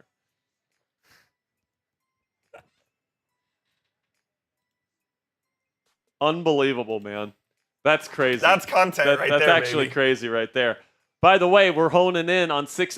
You know what I'll say? If we can get to 78,000 subscribers, I'm going to give away a free jersey raffle I like entry. it. All right, if we get to 78,000 subscribers on the show, we're less than 70 away. What is it now? 64 away at this point. If we can get 64 more subs before we log off for the day at around 2 p.m. Central, 3 p.m. Eastern, I will give away a free raffle entry. So if you want extensive, in-depth Steelers coverage every day, we'll be going live all the way up till tomorrow at least. And then when he signs on Saturday or Sunday. And knowing Aaron Rodgers, he'll probably sign either Friday night or Saturday or Sunday, the days that we have off. We will come in and we will do this. My worst nightmare is that it's like in the middle of the day Saturday, I'm enjoying my day off. Oh, yeah. And then he signs with like the Vikings. And then we have to come in, do a live show, and talk about options outside of Aaron Rodgers, which just don't look great. I mean, Are we sure? This might be a hot take. Are we sure Russell Wilson's even an option? Listen, man. Rappaport this morning still said he's their backup plan, but apparently they haven't even talked with Russ during free agency. That's scary. That doesn't strike me as even an option for the Steelers right now. So we'll see. Terry says, do you trade down for DT and draft and a dart if Rodgers is gone? I prefer Tyler Shuck over Jackson Dart. In fact, I prefer Tyler Shuck for the Steelers specifically over Shedeur Sanders because Sanders has a below-average NFL arm, and you need to have a good arm to play in Pittsburgh, and you have to have a good arm to play in AFC North conditions. Shuck has an A- arm for an NFL quarterback. I would say Shedeur Sanders has a C- arm for an NFL quarterback. Plus, he holds on to the ball for a long time. Plus, he doesn't throw with a lot of anticipation. Plus, he played in a really college-style offense. I don't know how successful he'd be right away if he got thrown into a situation where he needs to start right away. I think Shuck would be the Steelers' best option at quarterback if they miss out on Aaron Rodgers. And honestly, like if you're in that desperate of a situation, I would use the first-round pick on him. And I don't want to be put in that situation. I want them to just fucking sign Aaron Rodgers so that they can draft a defensive tackle in round 1, so that they can draft a running back because they desperately need a star running back. But like, if you need a quarterback, guys, you need a quarterback. And if Tyler Shuck is the option and is your guy, then you got to take him. If you don't have Aaron Rodgers on the roster, so I really hope Rodgers doesn't put this team in that situation because I think it'll be bad for the team. But and I think that this team can succeed with Aaron Rodgers. I genuinely think that. So I think it would be very bad if Aaron Rodgers decided to go to the Giants or the Vikings. But I still think he is more than likely going to pick the Pittsburgh Steelers. His friends on the McAfee show all want him in Pittsburgh. They all want him in Pittsburgh. They all want him in Pittsburgh. Brandon Eccles, his former teammate, is apparently in his ear telling him to come to Pittsburgh. And, who knows how long it's going to take Aaron Rodgers to fully meditate and come up. They're showing the picture. And they're showing Aaron Rodgers on the beach on McAfee right now. And they're talking about it. But right now they have AJ Hawk, one of Aaron Rodgers' best friends in the world, talking about his potential future in the NFL. And he's saying he wants him to go to Pittsburgh. So, also another person that's close with Rodgers, Kurt Benkert. I love Kurt Benkert. Kurt Benkert, the YouTuber, former backup to Aaron Rodgers, says he predicts the Steelers will sign both Aaron Rodgers and Cooper Kupp today. No way. So we will see if Kurt Benkert is correct on that. We shall see. People are asking in the chat how much cap space the Steelers have right now. I believe the projection that the team at Steelers Depot made said that they are still over $30 million with cap space this year. So they still got money to spend. They still have over $30 million, apparently, according to the people at Steelers Depot. But it's hard to tell because of all the stuff that we don't know about some of these contracts. Sometimes we know the money figure, but we don't know how the money is split up between the years. So at this point, the only people that know for sure are the people inside the Steelers building. But according to the projections from Steelers Depot that I saw yesterday, it's a little bit over $30 million. $2 from Chris says, we need AB to mentor Pickens. CTESPN for the win. I don't think we need to. I don't want George Pickens getting into police standoffs in the offseason. Yeah, I don't think that's something that we need. I know it's a joke, Chris, but no. Oh, no. Christopher. I like AB where he's at, where he's making jokes and he's projecting quarterbacks to the Steelers.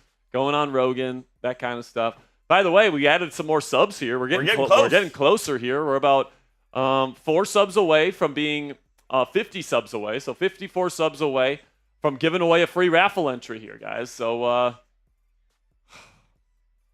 God, please, Aaron, just sign the damn contract, dude. Seriously.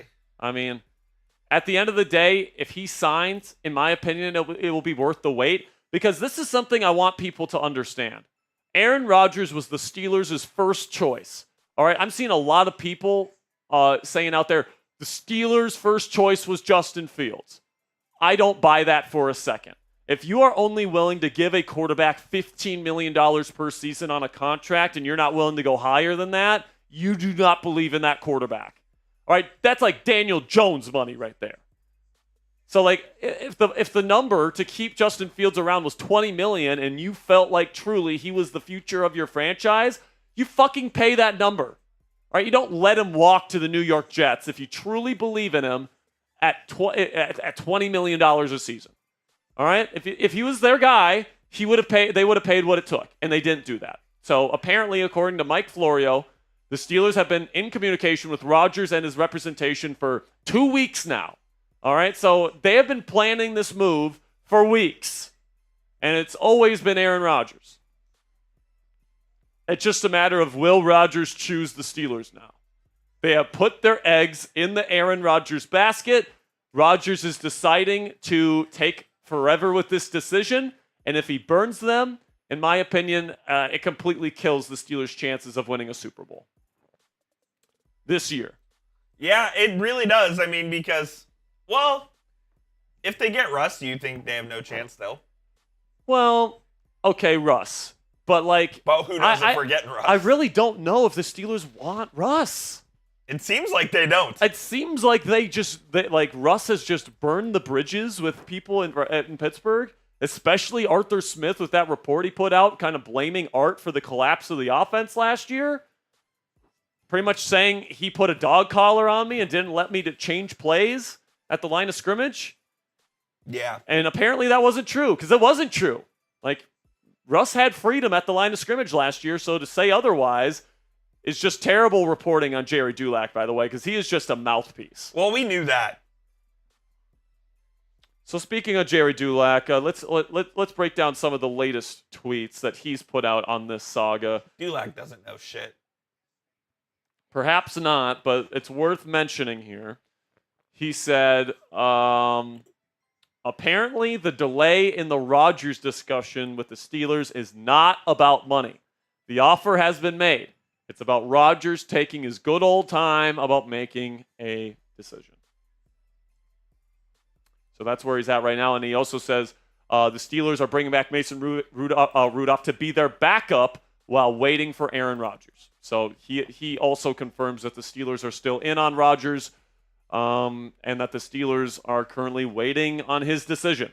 And they're putting a lot of – I've seen some people compare this to the Ayuk situation, and you can see why. This has the same feeling to me. It has the same feeling. Because it felt like it was a foregone conclusion at times that Ayuk would be a Steeler. And it just, time kept going on and kept going on. No deal, no deal, no deal. And then eventually, Brandon Ayuk is back with the Niners. And obviously, Aaron Rodgers can't go back to the Jets at this point. They've already signed Justin Fields.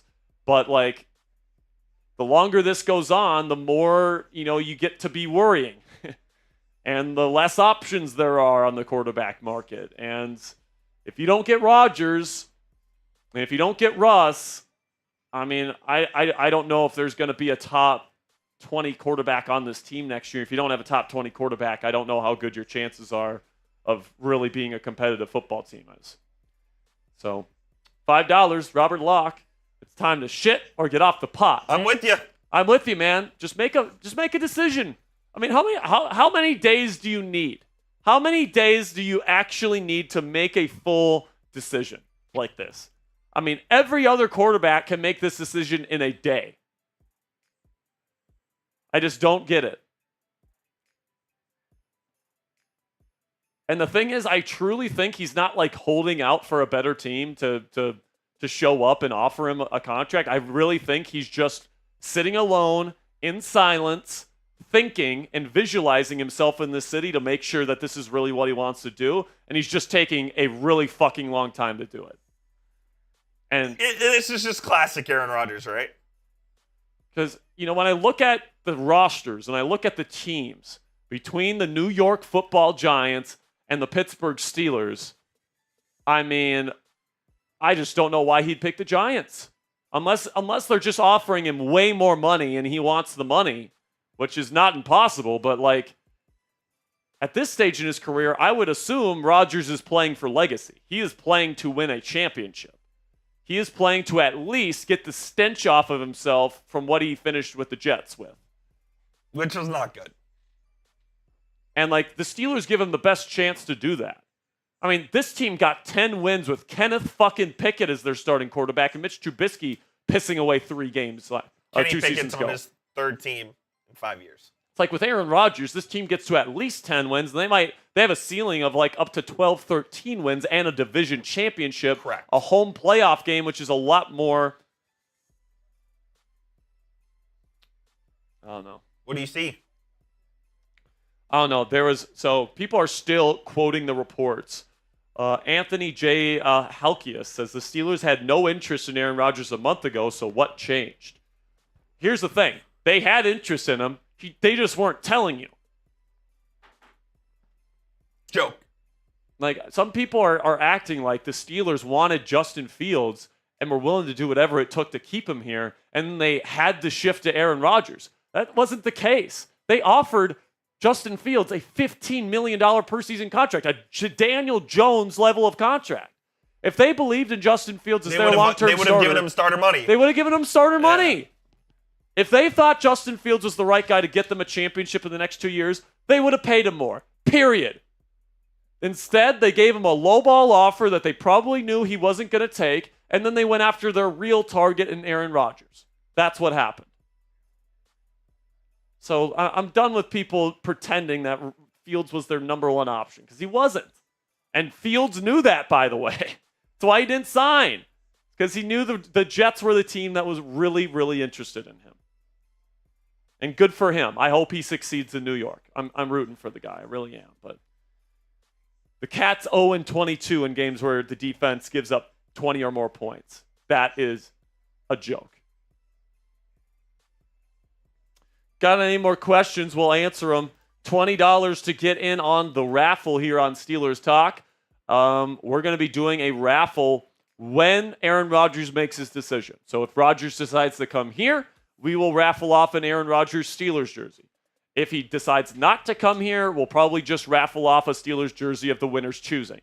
So if you want to get in on that raffle when the quarterback decision is made here with Aaron Rodgers, you guys can send in a super chat, $20 to get a raffle ticket. Or if you want double the chance, 2 raffle tickets, you send in a Venmo to @Jack-Sperry, # Captain Jack 19 on Cashapp, or @Captain Jack Rabbit on PayPal.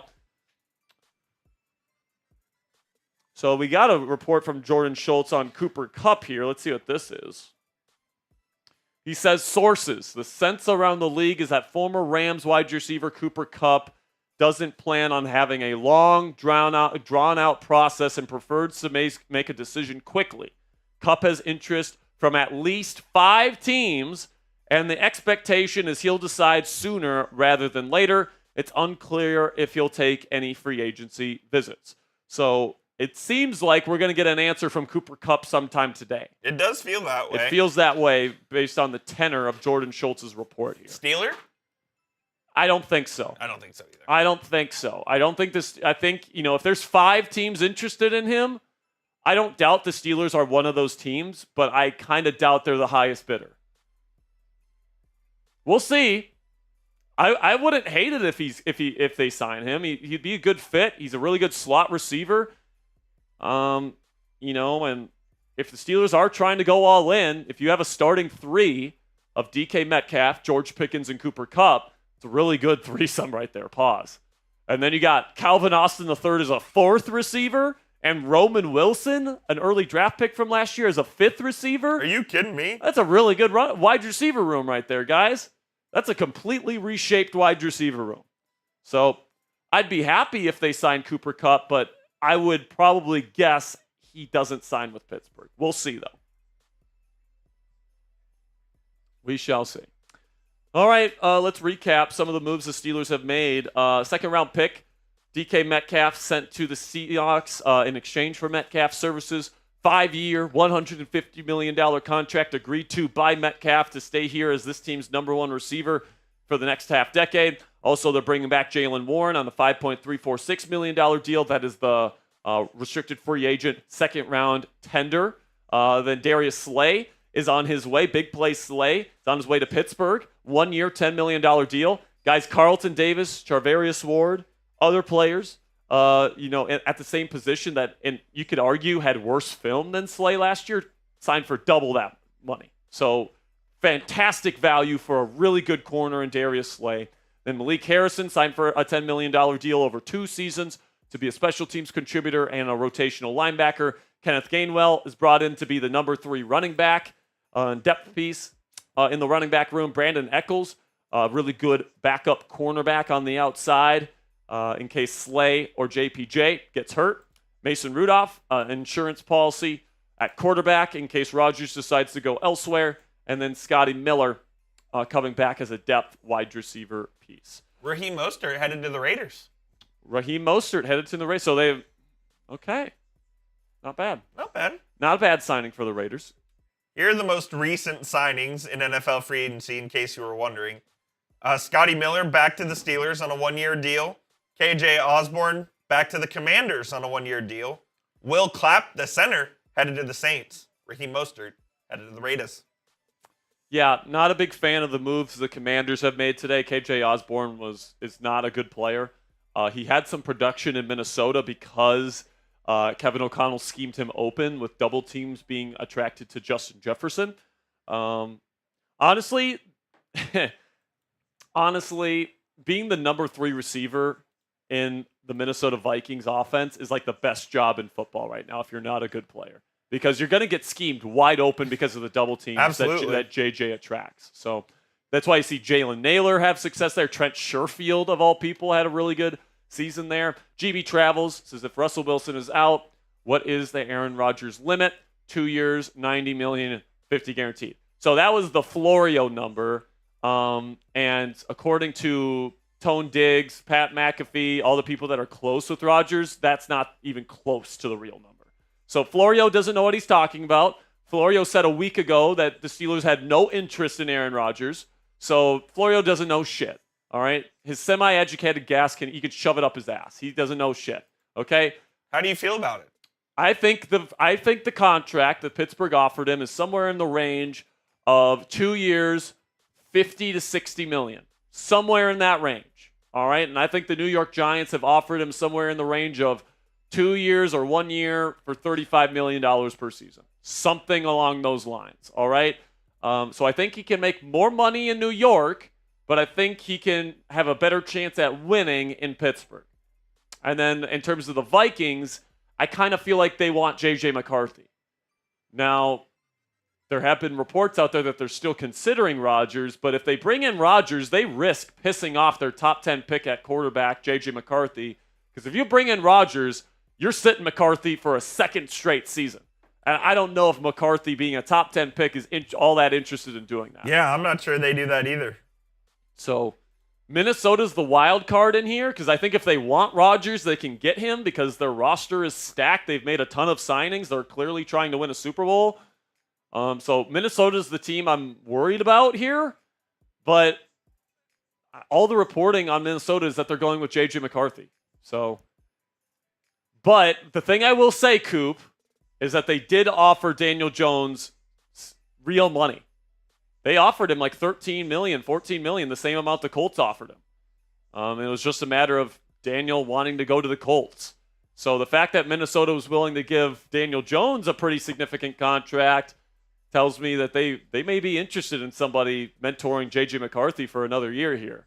Certainly feels that way. It sounded like they were negotiating with Darnold to stay another year too. They were. So they made a push. So Minnesota has had discussions about potentially having another veteran start for them this year to try and win a Super Bowl while J.J. McCarthy continues to develop.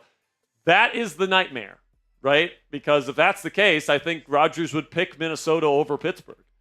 So we shall see. But I think if Rodgers signs in Pittsburgh, it'll be 2 years, around $25 million per season, somewhere around there.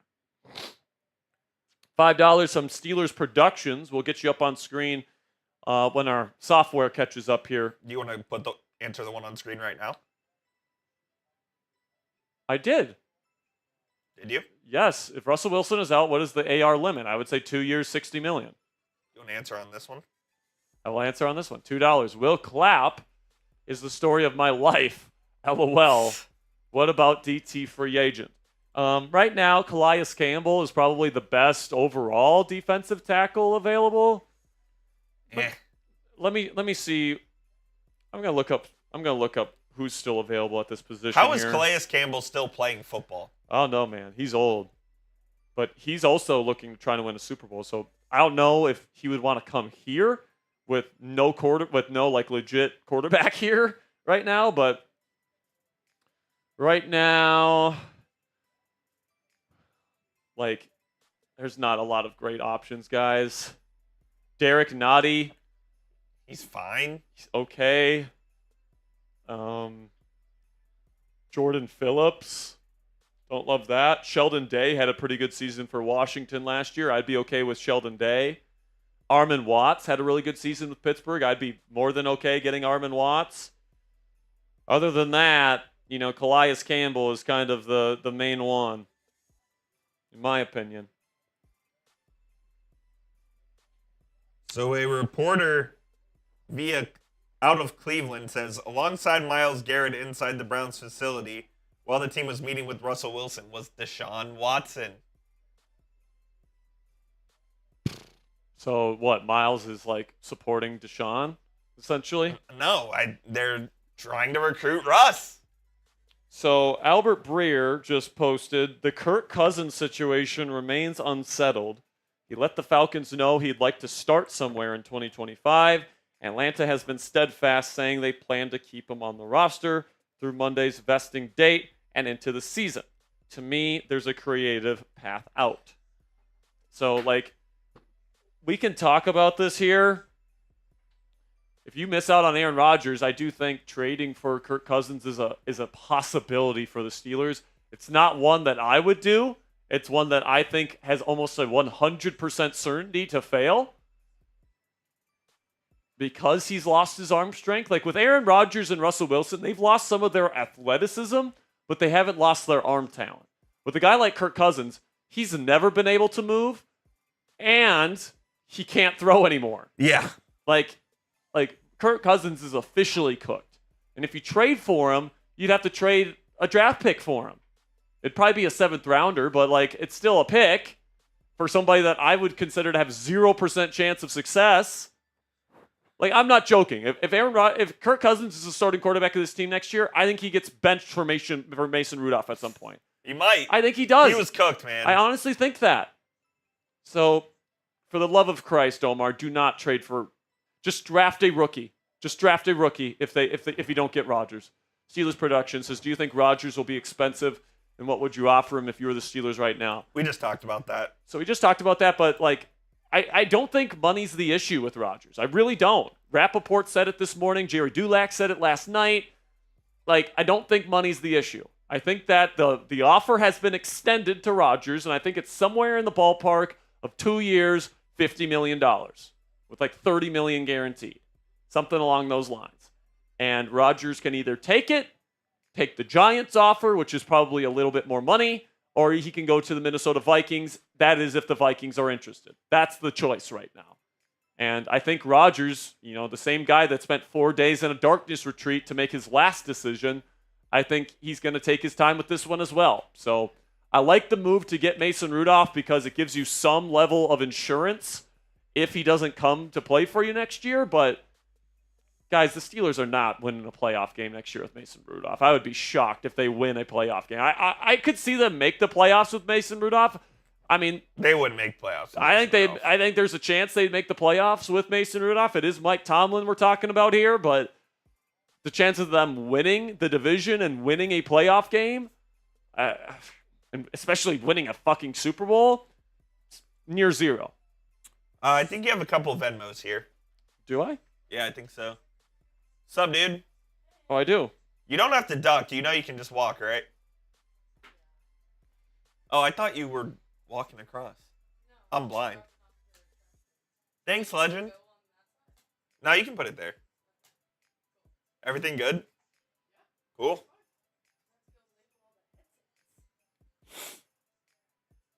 Great.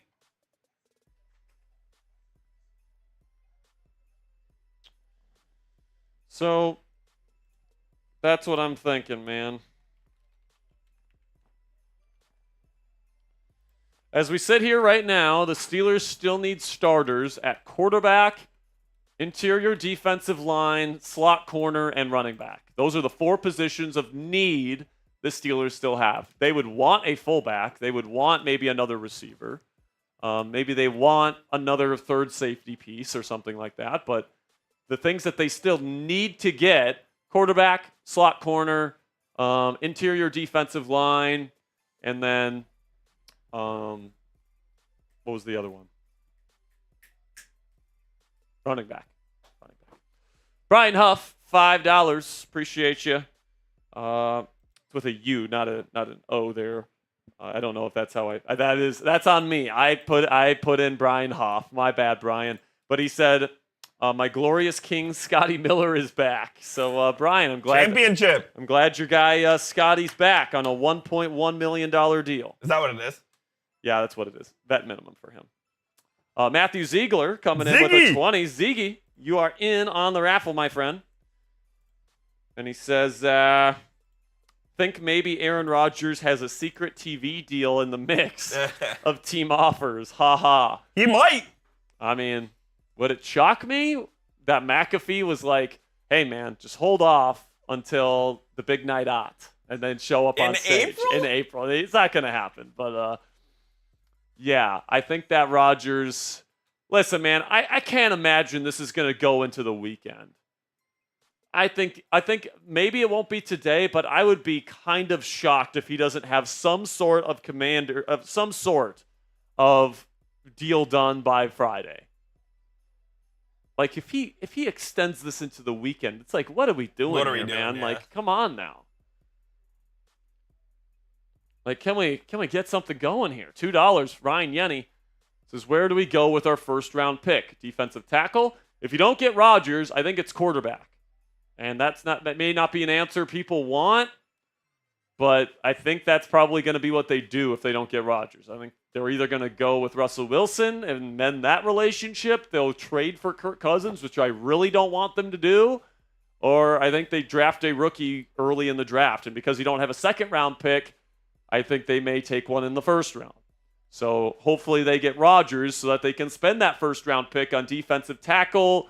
If Jahdae Barron is still there and they still need a nickel corner, I would take Jahdae Barron.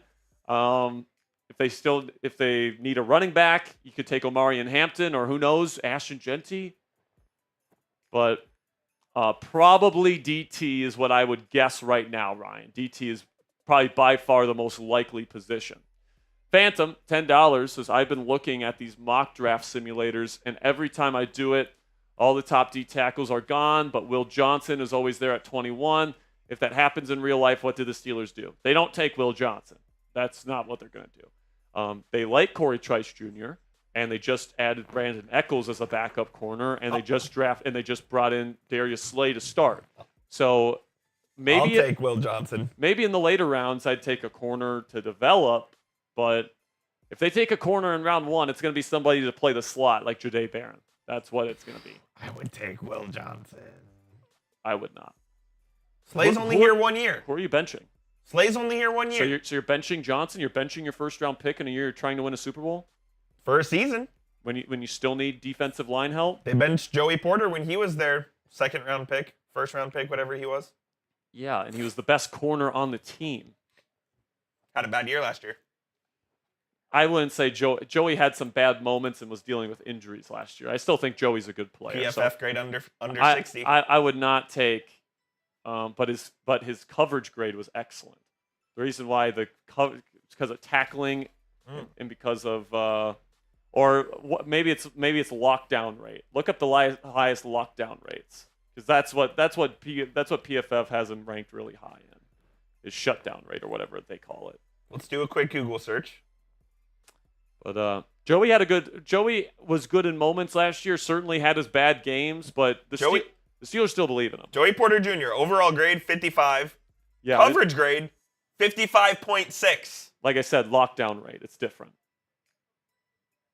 Is that even or on whatever PFF? it's called? They have something specifically in terms of shutting down an opposing wide receiver in man coverage, and he was top 5 in it last year. I guess that's a premium thing. Yeah, maybe it's a premium thing, but I don't know, man.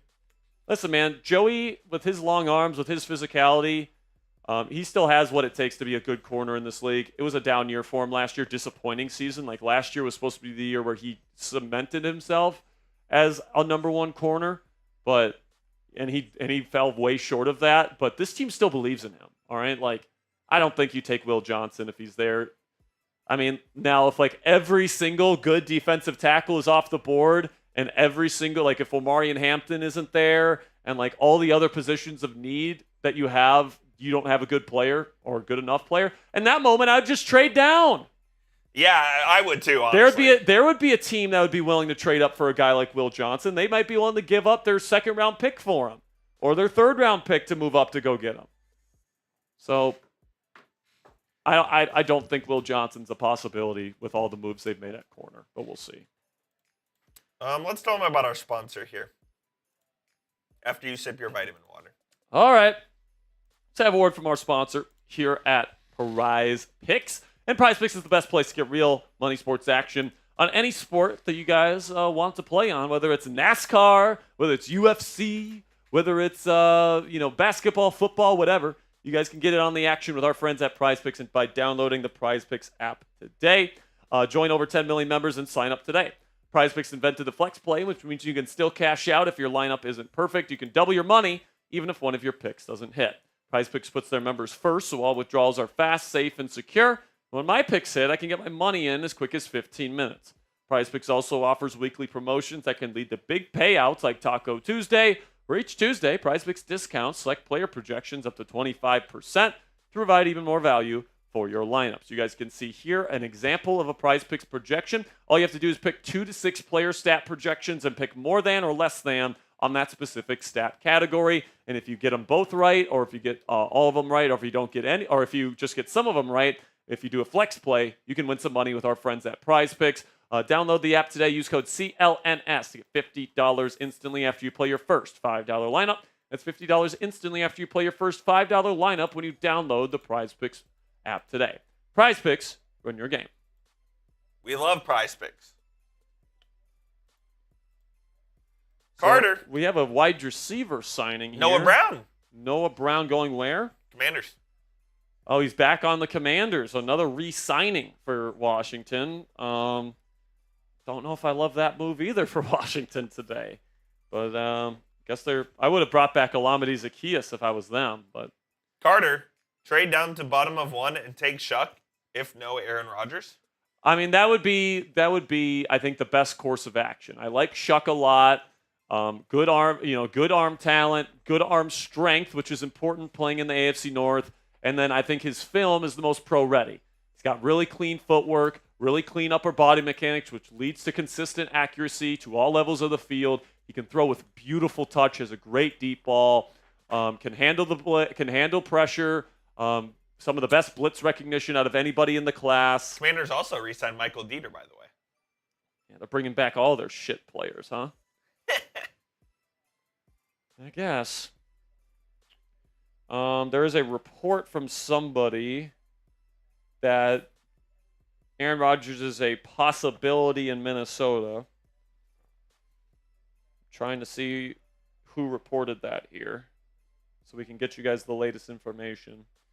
By the way, it's 1:38 on the East Coast. It's 12:38 p.m. here in Dallas, Texas, Central Time. Aaron Rodgers has still not made a decision. It is now day 4 of NFL free agency, and it doesn't appear like he's going to be making a move anytime soon. So, let's see.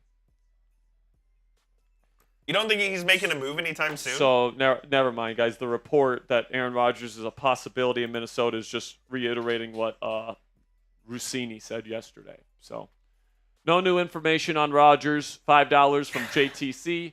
This with the way everyone is saying F Rodgers, sign Russ to a 1-year deal, get a quarterback in the draft to learn behind Russ and Mason. I personally wouldn't hate this plan, but I think the Steelers don't want to bring back Russ. I don't either. I think that Russell Wilson, with his antics in the media this offseason, blaming Arthur Smith, pretty much leaking a report to Jerry Dulac that Arthur Smith handcuffed him at the end of the season, and that's why he didn't play well after his best game against the Cincinnati Bengals. Apparently, Arthur Smith and others in the Steelers building did not like that. And you can see why, because it wasn't true. Russell Wilson did have freedom at the line of scrimmage, and he blamed it on Arthur Smith. That's not what leaders do. That's not what men do. So, it's tough. Is he a leader of men? It's tough to come back from that, man. If we don't know, for a fact that Russell Wilson leaked it to Jerry Dulac, but it's pretty obvious that he and his team did it. And Arthur Smith knows that, and he's pissed about it. So, is that a relationship that can get mended? Maybe. But at this point, according to, I think Schefter said this, the team hasn't even reached out to Russell Wilson during free agency. Yikes. It's day 4. If they haven't reached out to them, he ain't coming back. I don't know if he's coming back, guys. I wouldn't mind it. I would take Russ over Mason Rudolph, but I don't know, man. Is this thing gonna drag out with Rodgers? I think it might. It already has. No, I'm saying I think this could It drag out. already has. It could drag out weeks. You know what's funny, too? You know what is fucking hilarious? At the end of the season, they asked Rodgers what he's going to do, and he said, I'm not going to hold anybody up. He did. He said, I'm going to decide early. I'm going to make a decision so that people don't wait too long for a decision. Well, here we are. We're waiting. There are at least two teams waiting on you, Aaron. What are we going to do? Maybe three. What are you doing? Let us know so we can move on. It's frustrating, but, if they land Rodgers, it's worth the wait, in my opinion. But it's just, as a fan and as somebody that obviously works in sports media, and we've been waiting for this move literally since Monday, it's just we're on day 4 of Aaron Rodgers watch, guys. If I'd have to guess right now, I think we're going to be back right here tomorrow for day 5. I guarantee we are. You guarantee it? Yes. I'll bet you $5 right now he'll make the decision today. Easily. You're taking that? Yes. I don't know if I want to. Do I take this deal, guys? I think that the chances aren't zero. I don't think the chances are zero he chooses today. But do I think it's worth the bets? Do I think... You know what? I'm going to decline the bet because I don't think it's a more than 50% chance. I think it's possible. You're guaranteeing 100%. We will be back here tomorrow. All right. So how about this? One-sided bet. You're guaranteeing it. Why would I one-side bet? Because I'm not guaranteeing that he will sign. What's my You're incentive? Guaranteeing that he won't. So if he signs, you owe me $5. No. Because you're the one making the guarantee here, not me. If I win, I get no money. So why on earth would I make a bet like that? Because you're guaranteeing it. I'm not an idiot, so I'm not going to make a bet like that. Fair enough. Is this a new one? This is AKM. AKM says, I kind of like Mason being... I love it, man. I think Mason's a good locker room guy. I think that he has chemistry with some of the guys in the locker room. He's got a lot of respect from the people in the locker room. I like it. I do. So he's a backup, but he's a backup. He's not going to lead this team to a Super Bowl. At least I don't think. But good backup. Robert Locke says if Russ had been so sure he was soured at Pittsburgh, wouldn't these visits have been earlier? Not necessarily. Maybe he would have expected to sign with one of these teams earlier. We don't have inside information on this, and I think Russ was probably hoping to hear from Pittsburgh early on in free agency, and maybe the Steelers have been in communication with him. Maybe Schefter's wrong. Maybe whoever's reporting that is wrong. But and for the record, there are people like Rappaport saying that Russ is still the backup option for Pittsburgh. So I'm not saying there's a 100% chance Russ is not on the team next year. Still think there's a chance, but apparently some of his relationships inside the building have been soured. So we shall see. We will what happens. find And by the way, Russ can sign with the Browns today on his visit if he wants. I don't think he will. I think he'll take the visit with the Giants. But he's a free agent. He's free to do whatever he wants. $2. JTC says, hopefully Rodgers, but still would like Dart. Fair enough. I mean, people have their preferences. I personally prefer Shuck over Dart because I think he's more ready to play right away. But, Dart in the third round is where I'd be comfortable taking him. Anytime before that, I think it's a stretch. But if they don't get Rodgers, I can't say it's not a possibility they take Jackson Dart in round 1. I can't say it's not a possibility. So we'll see. Phantom, $5, says, how are we on day 4 of Rodgers' watch if he just got cut yesterday? He was given permission by the Jets to speak with other teams. Yeah, so the way it works, guys, is teams can give you permission to speak with other teams. This is what happened with Russell Wilson last year, right?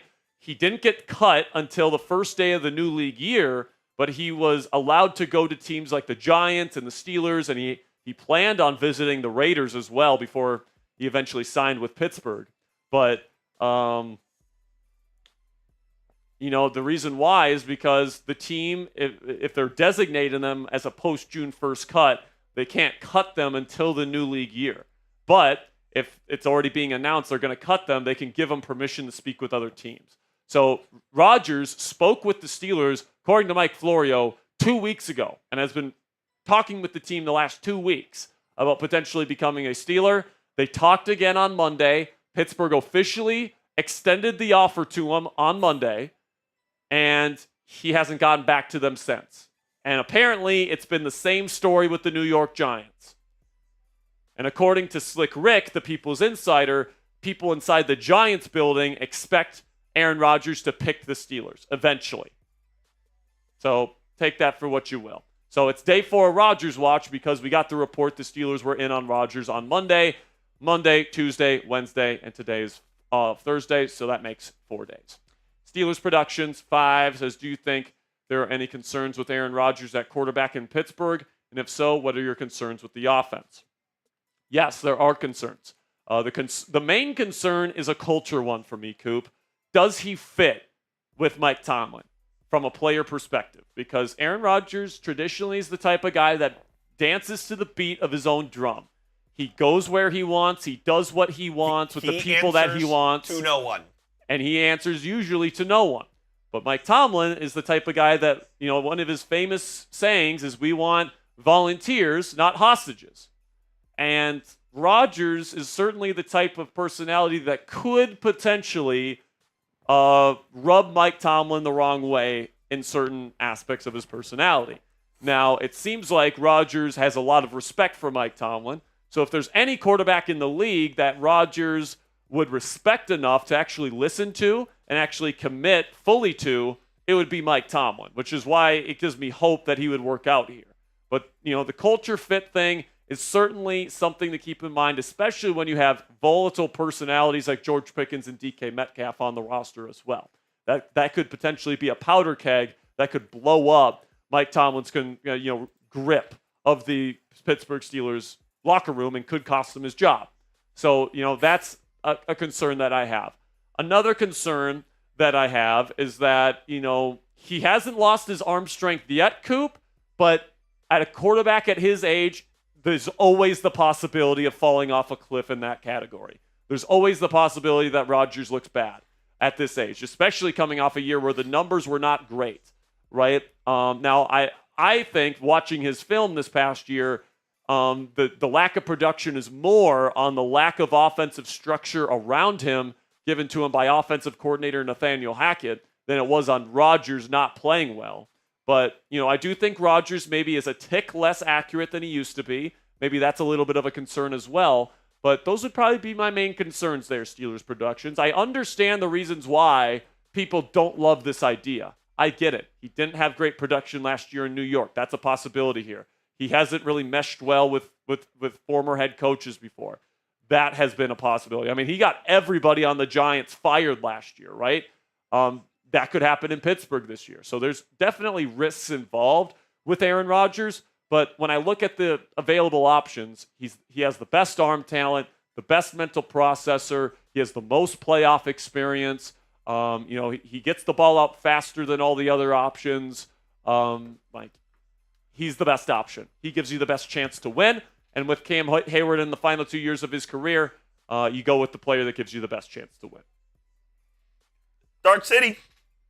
Coming in with a 5 says, I think Aaron is going to the Vikings. Weaker division. He can get revenge on the Packers 9 games indoors, and he gets to beat the Bears again twice.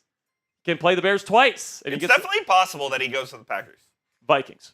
Vikings. Like I said, guys, if the Vikings are truly in on the Rodgers sweepstakes, then I think he picks them. Because they have Justin fucking Jefferson there, guys. They got Kevin O'Connell. They got Jordan Addison. They got Aaron Jones, one of his best friends there in Minnesota. Brett Favre, somebody who Aaron is still, friendly with, is telling him, you got to go to Minnesota. Say what you will about Brett Favre. Say what you will about Brett Favre, but he is still friendly with Aaron Rodgers from their time in Green Bay. So I agree with you, Dark City, that if Vikings are in play, I think they are probably the choice. And if Rodgers is waiting for anything at this point, it would be Minnesota to give him a green light. That'd be the only thing that he'd be waiting on right now. But it is a possibility Rodgers is just, meditating and, trying to come to a decision that he feels good with, and it has nothing to do with the Vikings. I mean, Adam Schefter has said time and time again, his sources inside the Vikings organization are telling him they're going with J.J. McCarthy as their starter next year. Who knows if that's right? Maybe they're lying. Maybe they're, leading Schefter in the wrong direction. But if Minnesota's in play, I think that Rodgers is certainly a possibility for them. And I think he would pick the Vikings over the Steelers. But something that I'll say as a counterpoint, guess who the Steelers play in the NFC this year? Guess what division? The NFC North. So he would still play the Green Bay Packers. He would still play the Chicago Bears. He would still play the New York Jets. All right? I don't think do the Vikings play the Jets this year?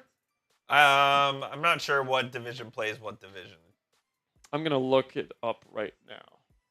Because I don't think so. Because NFC North plays the AFC North this year. Yeah, so they probably So if Rodgers wants to play all of his former teams and he wants to do the full revenge tour, he'd come to Pittsburgh because he can play the Jets, the Packers, the Bears, all of his, and the Vikings. I mean, Vikings fans don't like Aaron Rodgers, all right? Just go over to Patrick Seatman's live show right now, our Vikings host, and see if they want Aaron Rodgers. They don't, all right? It'll be crazy to see if Rodgers comes to the Vikings because you'll have 3 separate people here at Chat Sports crashing out at the same time. You, Marshall. Patrick Seatman, our Vikings host, will not like that at all. I won't like that at all. And Marshall Green, our Giants host, won't like that at all. What does Mr. Sperry have to say about the prospects of Rodgers running the Vikes? I think if the Vikings want him, they can have him. But the question is, do they want him? I meant Mr. Sperry as in your dad. Oh, my dad. Sperry's dad's a Vikings fan. Yes.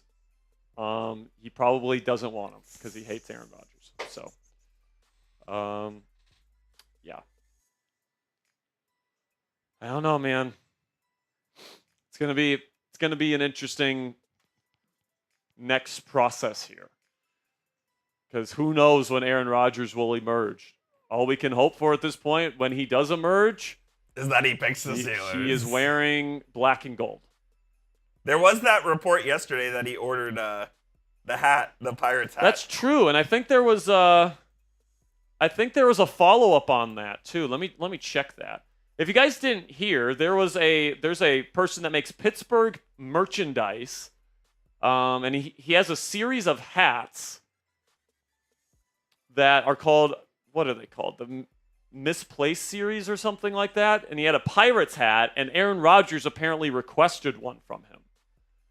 So the fact that he's requesting Pittsburgh-based apparel might be a good sign. Yeah, Misplaced series. So John Geiger, he is a representative of New Era, and he makes Pittsburgh-based apparel.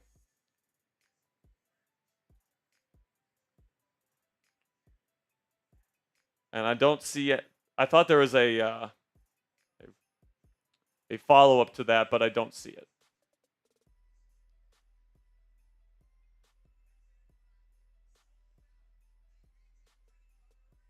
John Geiger, the guy that posted it yesterday, quote tweeted the Aaron Rodgers Malibu Beach photo and said he's listening to Wiz Khalifa Black and Yellow. Or Renegade. Or Renegade.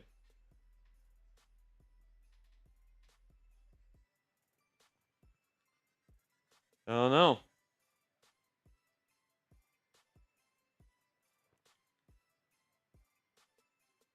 So his original post was Aaron Rodgers just asked for the Pirates quote-unquote misplaced series hat. So that was yesterday. So we shall see if Aaron Rodgers, if that means something or if that means nothing.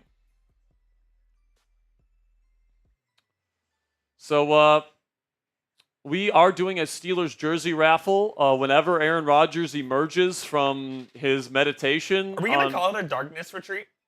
It's not a darkness retreat, though. It's a beach retreat? It's like a beach retreat where, like, he might be doing some darkness stuff, but, like... Maybe some ayahuasca? Maybe some ayahuasca's involved, you know, but then he goes out on the beach at night and he enjoys a nice little, it's just, you know, some walks on the beach, you know, contemplating the future, seeing if he wants to stay in New York or if he wants to join the city of Pittsburgh, which, by the way...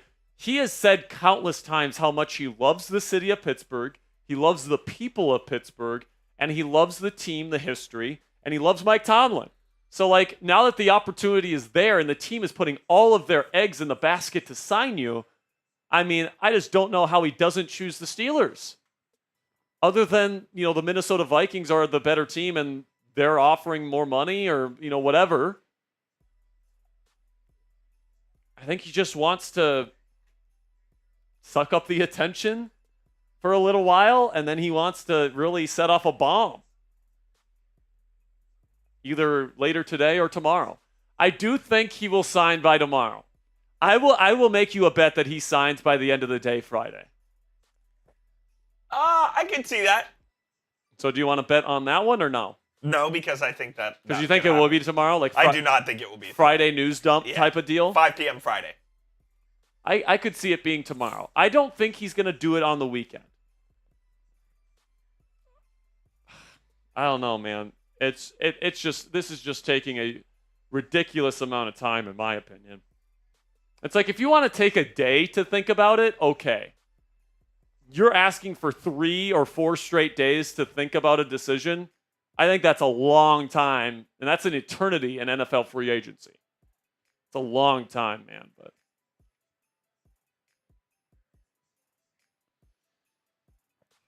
So Darwin is saying Jack after the red moon.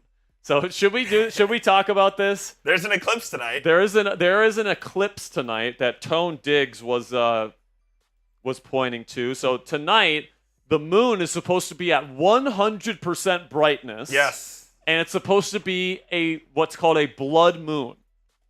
By the way, there's where you can donate if you haven't already.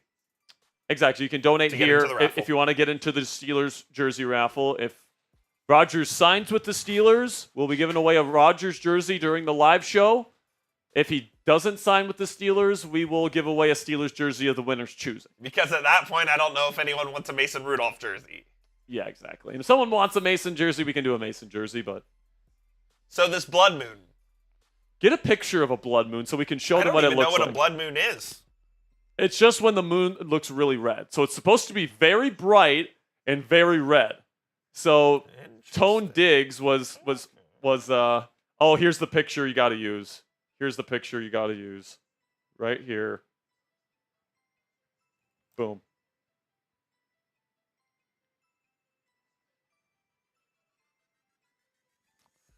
So it's called a bloodworm moon, total lunar eclipse to blanket North America with devilish red glow this Thursday evening into Friday morning. So Tone Diggs is predicting that he will make his decision tonight during the blood moon or tomorrow morning.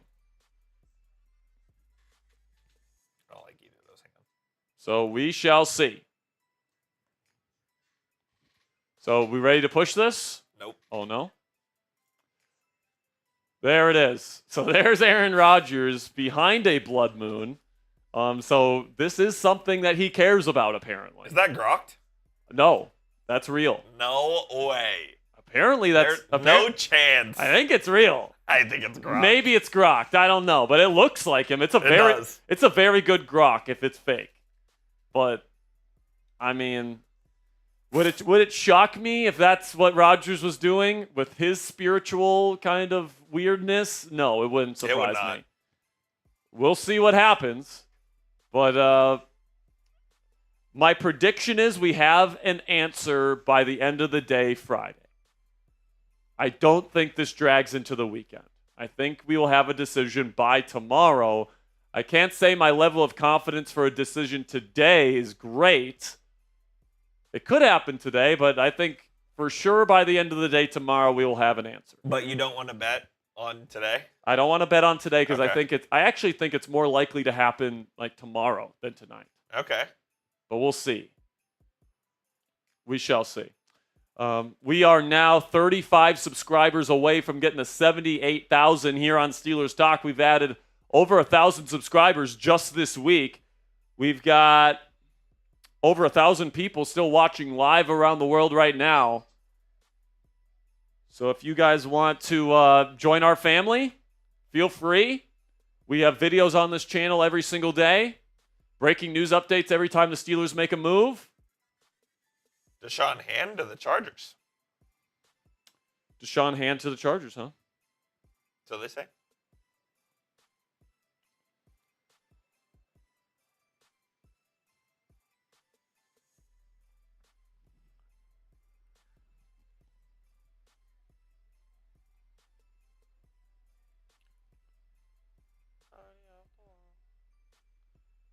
Did you get a Venmo? Oh, I did. Sorry.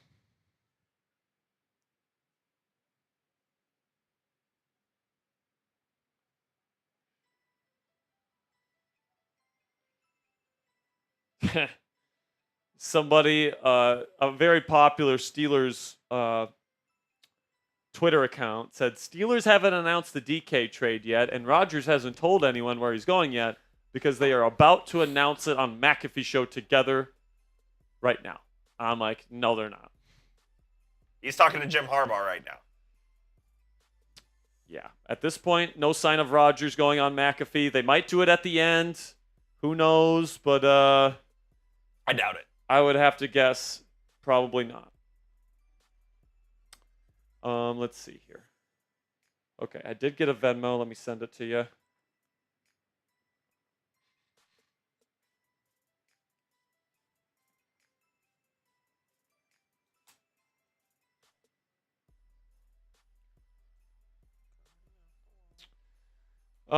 Our plan today, guys, just like it has been the last 2 days, is to be live throughout the Pat McAfee show to see if Rodgers makes an appearance. But then after the McAfee show is over, we will continue the Aaron Rodgers watch off live. We will continue to be watching the news, and we will be continuing to get you guys the latest updates throughout the day. If the Steelers sign another player, we will get you another video. If there's more developing news on the Rodgers situation, of course, we'll get a video out to you guys. And, of course, if they sign Rodgers or if Rodgers signs elsewhere today, we'll be live. We will be live, breaking it down. If they sign Rodgers, we'll let you guys know what to expect from Rodgers and this offense next year. If he signs with the Vikings or the Giants, we will talk about next steps at the quarterback position. That is correct. Which, unfortunately, do not look great if it's not Rodgers. So at this point, it is Aaron Rodgers, or you're probably, in my opinion, drafting a rookie to compete with Mason Rudolph next year. Justin Magnelli coming in with a 25. He's in on the raffle, and he says donation. That was the message he sent. Thank you, Justin. Appreciate you. 2 tickets for you for the Steelers jersey raffle we're going to be doing once this saga eventually comes to a close. Is your official prediction tomorrow? What's that? Is your official prediction tomorrow? My official prediction is tomorrow, and the more I think about it, the more I think it's going to be Vikings. Interesting. Because here's the point that has me worried. Okay? The point that has me worried is Tom Pelissero just reported that the Steelers or that the Vikings did in fact try to bring back Sam Darnold. They had their price tag, which wasn't even close to Seattle's, but they were open to bringing back Sam Darnold to start another season for the Minnesota Vikings. So if they were open to a veteran starting over J.J. McCarthy for another season, that means Aaron Rodgers could be potentially an option that they think about. And if they are thinking about Rodgers and they offer him a contract, I think Rodgers would probably pick Minnesota. Brandon Allen to the Titans. Brandon Allen to the Titans. You are correct. Gary Frank with the 5 says, I want to see Russ go to the Browns and beat out Pickett again.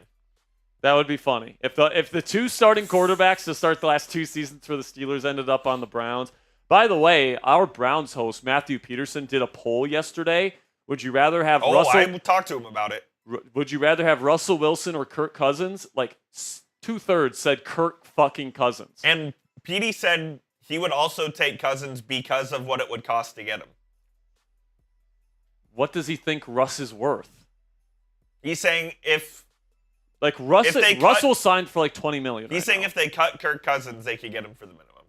Well, yeah, but they're not going to cut Cousins. I think that's what he was saying. Like, you'd have to trade for him. You'd have to trade for him.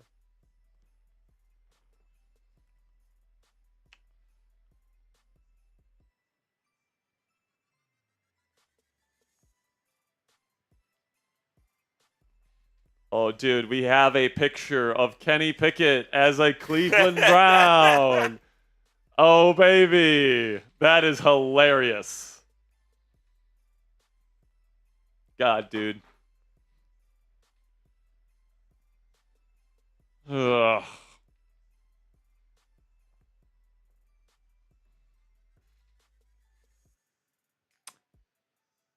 So we are now into the final hour. I don't even think they're on right now. They're just doing like the best of a Pat McAfee thing. Well, I think this is the end of their telecast on ESPN, so they're like transitioning. So they have a clock right now of a minute. Oh, I see it. So they're gonna be back for their YouTube only portion here. If they have Aaron Rodgers on during the YouTube only portion, chills. That would be chills. But it's probably not gonna happen that way. But we will be here to take your questions for the next hour. He says Gary was the last one. So, by the way, already over $340 in super chats alone. You guys have been unbelievable. Legends. You guys have been unbelievable this week, man. Putting in some great questions. 1,500 subscribers. Just got a PayPal as well.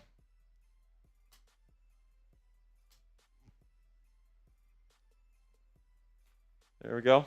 Yo. Is that how you spell it? Yes.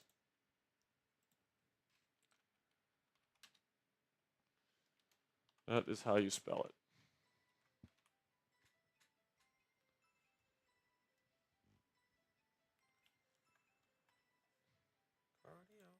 There's a new Playboi Carti album tonight. I don't know if that interests you. Kenny Pickett was asked about What's that, sorry? I said there's a new Playboi Carti album tonight. Who cares? Like I said, I don't know if that interests That doesn't interest me at all. Kenny Pickett was just asked about Russell Wilson visiting the Browns today. He says, as long as I have a chance to compete, I'm cool with it.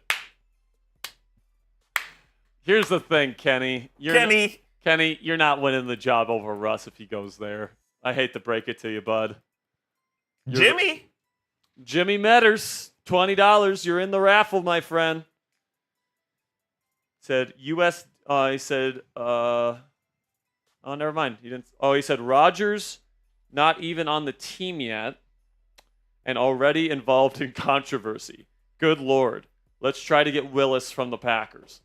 I mean, listen, man, this is the kind of stuff. Like it or not, this is Aaron Rodgers. He takes his time to make these big decisions. We can only hope that if he does sign Jimmy, that he's at all the OTAs, that he's all in the way Russ was all in last year. You know what I'm saying? Like, the thing that you can't say about Russ is that he didn't try or that he wasn't all in. Like, he gave everything that he had to this team last year, which is why I appreciate the hell out of Russell Wilson. He was a great representative of this city and this fan base and this team. He is, he's a phenomenal philanthropist. He does a ton of charity work, and he's just an overall good person. Is he cheesy as fuck? Yeah. Yes. He is. He is a cheese ball. But, like, he's a good person, all right? And most people, I think, in the Steelers building would tell you that. I enjoyed covering him for the year that he was here, and if he comes back, I'd be happy about it. If he comes back, I think the Steelers are a playoff team next year, and with a better surrounding cast around him, I think they have a chance to win a playoff game and be a good football team. I would rather have Rodgers. I do think Rodgers gives this team a little bit more than Russ does at this point in their respective careers, but this team, I think, can still make it work with Russell Wilson. So we'll see what ends up happening. $5 from Titus Kitchens says, okay, I'll take Rodgers for 72 seasons. So, Titus, I don't think the issue is money. I think Rodgers just seriously, all right, and this has been reported by Ian Rappaport now. It's been reported by Peter Schrager, and it's been reported by Jerry Dulac. It's not about the money. It's not about the money. When Mike Florio says there's something wrong with the money, he doesn't know shit. A week ago, he said Rodgers was not even an option for the Steelers, which was just dead wrong. All right? He's speculating that it's a money issue, when I really think Aaron Rodgers just wants some time to make the decision. Now, that's frustrating because other players don't get that luxury, and Aaron Rodgers does. But this is the same guy that spent 4 days in a darkness retreat the last time he had to make a big decision like this. All right? So would it surprise me, or does it surprise me that he's taking this long? Not really. I don't think he's doing a darkness retreat. He was spotted on a Malibu beach yesterday. Can we grab a picture of him? On the beach? On the beach? I'll go try to find it, yeah. Yeah, that'd be a good one to put up there. But he was spotted on a Malibu beach yesterday in a swimsuit and a tank top. And wrapped in a towel with his AirPods. Wrapped in a blanket. Blanket, yes. Wrapped in a blanket with his earbuds in and a hat. Or was he wearing a hat? Oh, yeah. Yeah, he was wearing a hat. Backwards hat, I think. And he was just chilling, just taking in the sunset, listening to some tunes, hopefully some Black and Yellow and Renegade.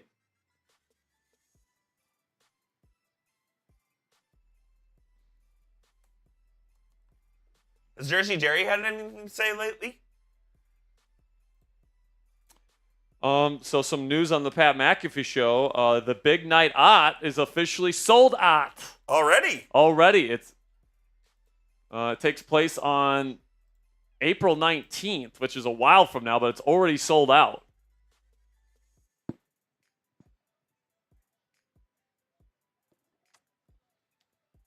There's Raji on the beach.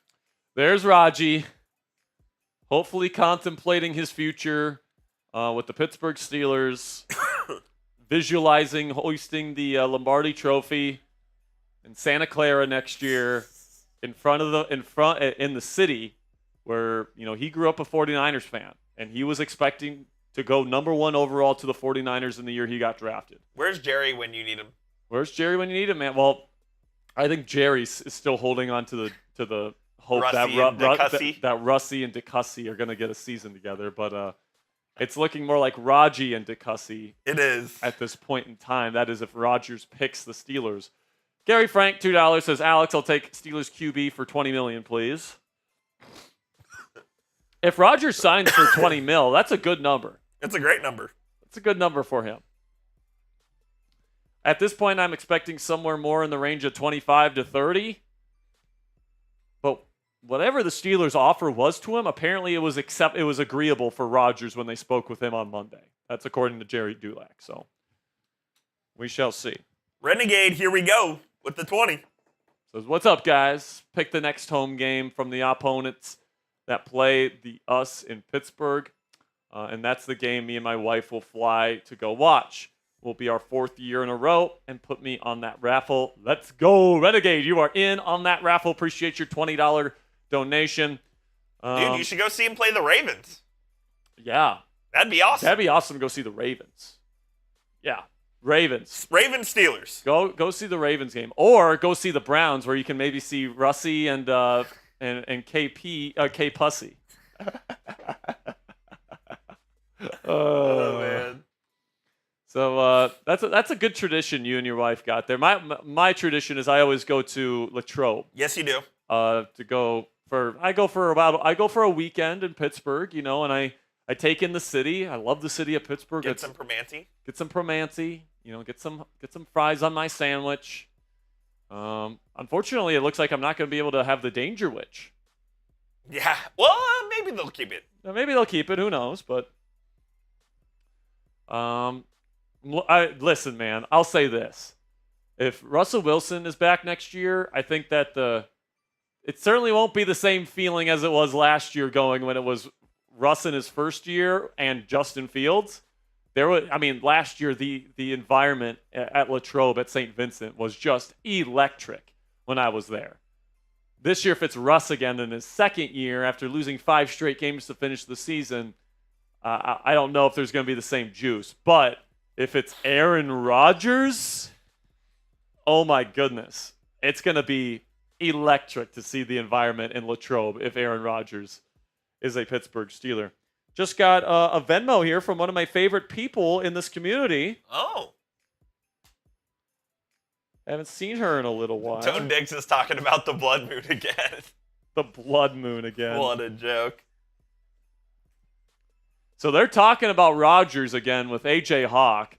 And if you don't know how close A.J. Hawk is, he's a former teammate with the Green Bay Packers to Rodgers. And according to McAfee, he is like a top-tier friend, like a top 6 or 7 friend in Rodgers' life.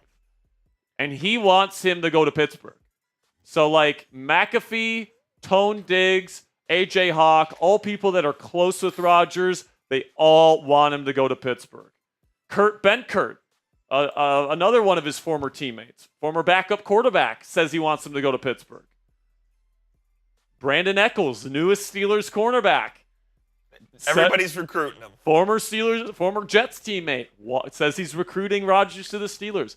Rodgers himself has said he loves the city of Pittsburgh, says he loves the people of Pittsburgh, says he loves playing in that stadium when they play Brenegade, says he loves the culture of Pittsburgh. And right now they have a good team that, they really want him.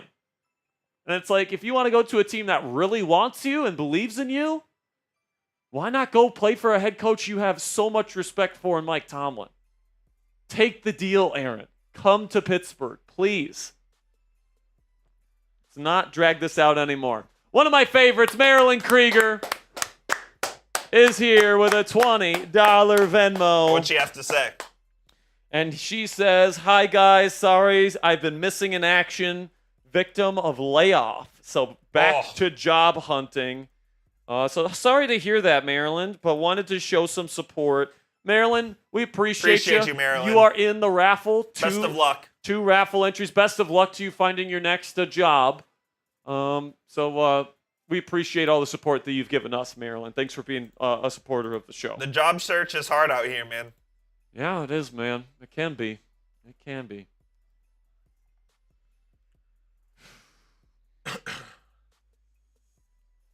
This one from Smoothie Booty cracked me up. He goes, "Don't be silly. Rodgers doesn't go to training camp. If you will not, the chances of you seeing Rodgers practice at Latrobe are slim to none." No, they are not. With a new team, he was at Jets training camp last year. Before or after he went to Egypt? After. That was OTAs. I think that was training camp. No, it was OTAs. It was mandatory minicamp. Okay. So it was mandatory, and he didn't show up, but it was still an OTA. I love how it was like, this is how I envision it goes. He goes to Robert Saleh. He's like, hey, I'm going to Egypt. Saleh. No, you're not. Rodgers. Yes, I am. Yes, I am, because you're a bitch, and I don't respect you. If Mike Tomlin tells Rodgers he's not going to Egypt, do you think he listens?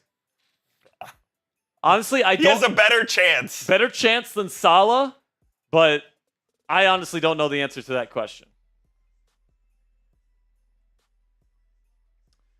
Dylan says, and she still gave $20. That's why Marilyn's the best, Marilyn's a goat, man. Marilyn's a goat. She's supporting the channel even when she's dealing with kind of a tough time right now.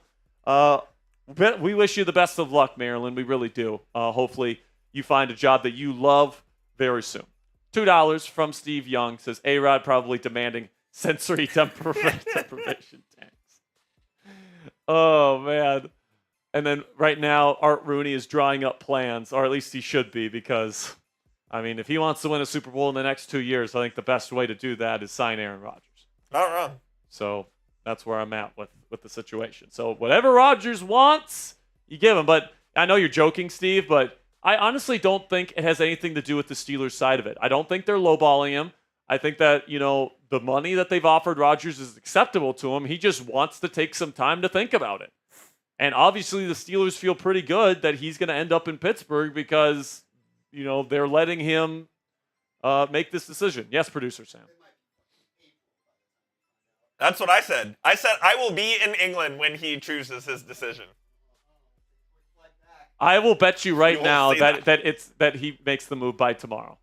It always happens on Fridays. Yeah, that's what I'm saying. By tomorrow, I think it's going to happen. I think tomorrow will be the day. Is CFA here? CFA's here. No, okay. Oh, wait. Coop's Chick-fil-A is here. Unfortunately, our ordering service effed me out of Chick-fil-A today. I got bang jobbed because I didn't get his order in. I go to order it this morning and it says, "Sorry, this place is so busy, you can't get your order in today." And I said, "Fuck you. I want some Chick-fil-A, man." What are we doing? Just got banged. God, I'm just tired of waiting, ladies and gentlemen. I understand that, he wants to feel spiritually connected with the decision that he makes or whatever, but as a fan, as somebody that covers this team, as somebody that has been, how many hours have we been live? We've been live for at least over 24 hours since the beginning of free agency. No. Because we went 8 hours on the first day and then 3 hours at least 3.5 hours on the for next DK. 3. We'll call it 12 hours between DK and Monday. And then 3 hours each time since. So, yeah, 20 hours. By the way, how many players have they signed when we have been live? Maybe 2. Darius Slay, Malik Harrison. Were we live for that? Yes. Remember, we were about to sign off, then they signed him. Scotty Miller. So that's 3. I think that's 3, and none of those guys. I'll tell you, Darius is a big one. Not Gainwell, right? Not Gainwell. Yeah, I was at home when they signed when they signed Gainwell. Yeah. I don't know, man. Rudolph. Yeah, but that was before we were live. Oh, fair. Hot Rod 24 with a 2 says he's negotiating with the spirit of Franco Harris. You know what'd be funny? What if he's negotiating with Terry Bradshaw for 12? Be funny. I don't think that's the case. This is literally what I think is happening. So it's either one or two things. Number one, Aaron is waiting for a decision from the Minnesota Vikings, who are still unsure about whether they want to bring him in or not. Or B, he is just sitting alone by himself in his Malibu beach house, meditating, taking ayahuasca, smoking whatever he smokes, trying to, get a vision as to where he wants to go. Because I don't know how many of you guys, have you seen the Enigma documentary? I have. Well, I saw the first episode. There's 3 episodes, right? Did you see the portion of it where he detailed his vision he had in the Darkness Retreat? No. So he had a vision in the Darkness Retreat which told him to go to the New York Giants or New York Jets. He said he envisioned New York City. He envisioned MetLife Stadium. He envisioned himself in a Jets uniform, all that stuff. And that was, what led him to the decision that he wanted to keep playing, and he wanted to keep playing for the Jets. That took 4 days. All right. Rodgers spent 4 days in the darkness to make that decision to go to the Jets instead of retiring. Who knows how long it's going to take this time? He's not in a darkness retreat, so you would think it would be faster than it was when he was on that retreat. But at this point, the way that it sounds is that Rodgers talked with both the Steelers and the Giants on Monday, and he has not talked with either team since then. So it's been Tuesday, all day Thursday, and so far all day Thursday. So if he gets it all the way to the end of today, that would be 3 full days where he is just thinking about what he wants to do. In my opinion, you don't need more than 1 day. Like, maybe you have a day to think about it, to sleep on it. With respect to Aaron, I don't think he needs 3 days to fucking decide. Just, you already know what you want to do. Just decide. Just decide. Come on, man. Come on, Aaron. And we'll be here until around 3 p.m. Eastern today, 2 p.m. Central. And if they don't have Rodgers on McAfee, we will say goodbye for the day. We'll have some lunch. We'll see what we do. $2 from Hot Rod says, that was the one that we addressed before. Isaac Flam, what's up, Isaac? Good to see you. Says, hi, love you guys. Will we have cap after Rodgers signs? Not much of it. It depends how they structure his contract. Yeah, that's fair. Because the first aspect of it is how much is it? Like, is it 50 million? Is it 40 million? Is it 60 million? Like, what range are we talking about here? And then do they backload the contract into his second year? Do they make it even for the 2 years that he signs? Because he is expected to sign a 2-year deal. Like, I'm interested to see how much they give him and how they structure it. So that it really will depend on that, Isaac. But I would say they won't have a ton of cap space left, but they should have maybe 10 million to spend this year. Something along those lines. Maybe a little bit more than that. We'll see, man. We'll see. Titus Kitchen, $5 says, okay, I'll take Rodgers. Wait, did we already show? That's an earlier one. We do have a $2 from my man Sam Pugh, the first Black Diamond in Steelers Talk history. Sam Pugh! My man Sam.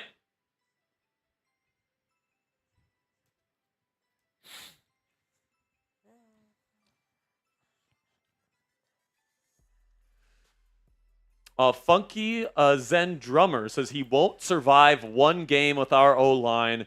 He'll be out for the year in the first game. I hope not. So I hope not. That has happened before with the Jets, obviously. 4 snaps? With 7 snaps. 4. I'm pretty sure it was 7. Our listicle says 4, so I trust Sam Brown.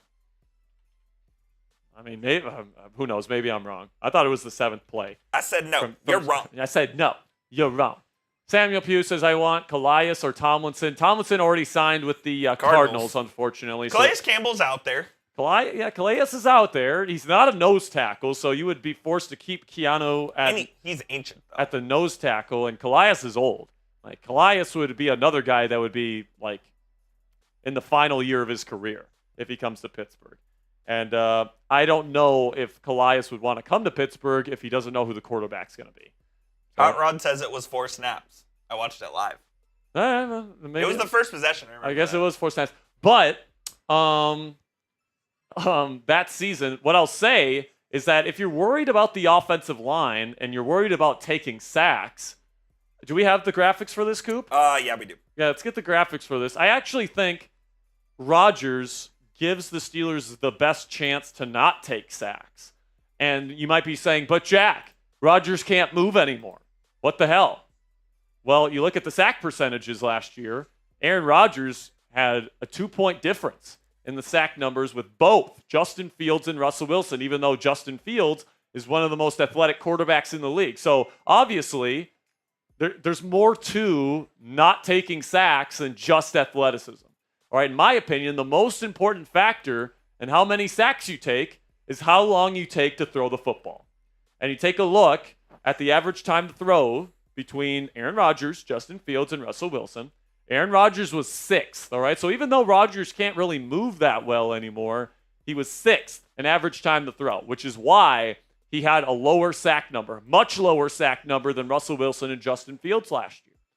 Justin Fields was 40th in average time to throw. So even though he had the athleticism, he didn't get the ball out fast. So he could avoid some sacks, but he also took a lot of sacks. 2 percentage points more than Aaron Rodgers did. So if you're worried about taking sacks, if you're worried about offensive line play, The best way to counteract poor offensive line play and pass protection is getting the ball out fast. And that's what Aaron Rodgers does.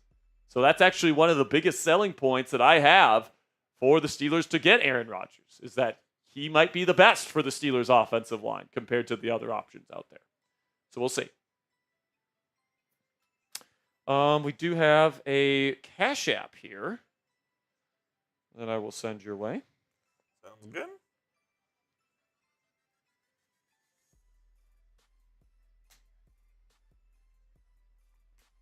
There we go.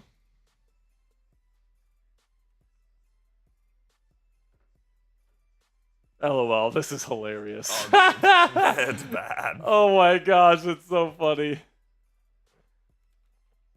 So right now, guys, we're 25 subscribers away from giving away a free raffle entry to win the Aaron Rodgers jersey raffle. That is, if we give away an Aaron Rodgers jersey on the Aaron Rodgers live show. No matter what, we will be giving away a Steelers jersey. If Rodgers signs here, we will give away a Rodgers jersey during our Breaking News live show. But we will be going live if he signs with the Vikings, with the Giants, or if he retires.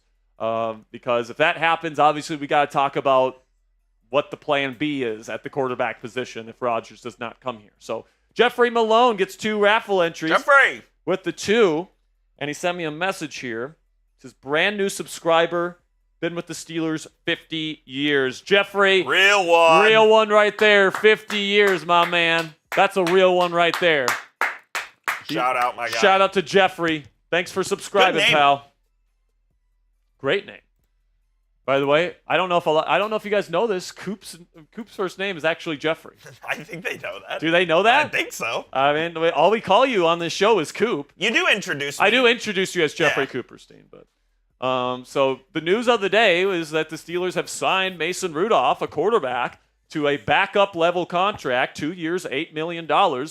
So the fact that it's 2 years. And the reports are that it is to be a backup. Yeah, Jerry Dulac, Mike Garafolo, others have also reported that Mason Rudolph's contract is for him to be the backup, not the starter. Right now they are still in on Aaron Rodgers, and their plan is for Rudolph to be the backup next year.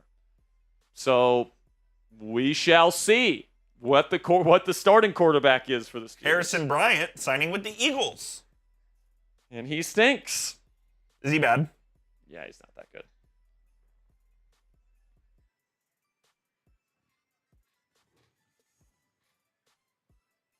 So right now, A.J. Hawk smoking his stogie on Mount McAfee as they enter the final half hour of their show and ours. Gary Frank, $2, says, how long does Mason hold on to the ball? Last year, let's see if Next Gen Stats even had, because I don't even know if he had enough pass attempts for Next Gen Stats to measure it. So let's see here. Average time to throw. Mason Rudolph. So he held on to the ball for 2.8 seconds. 2.8. So if you want to put that graphic back up, Coop. Gary Time to throw? Yeah, time to throw. So compare that to Aaron Rodgers. 2.8. So Russell Wilson was at 2.82. So he holds it for about as long as Russ does.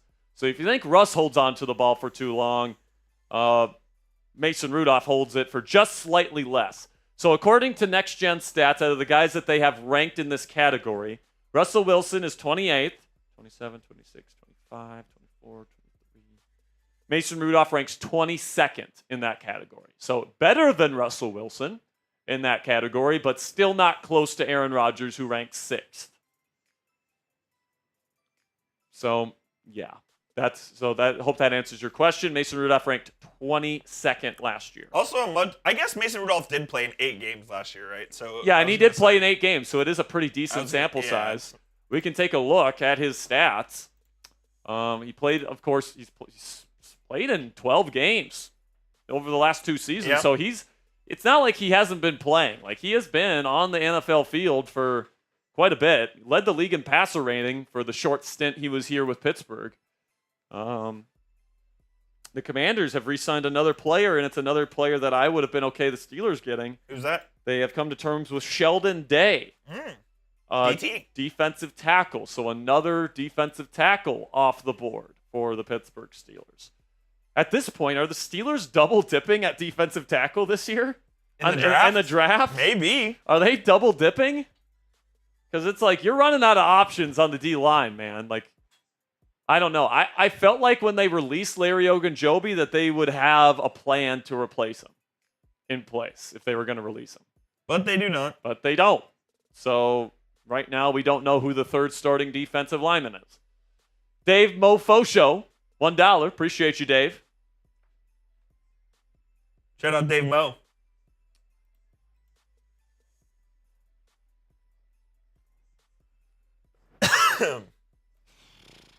Let's do a sponsor read here.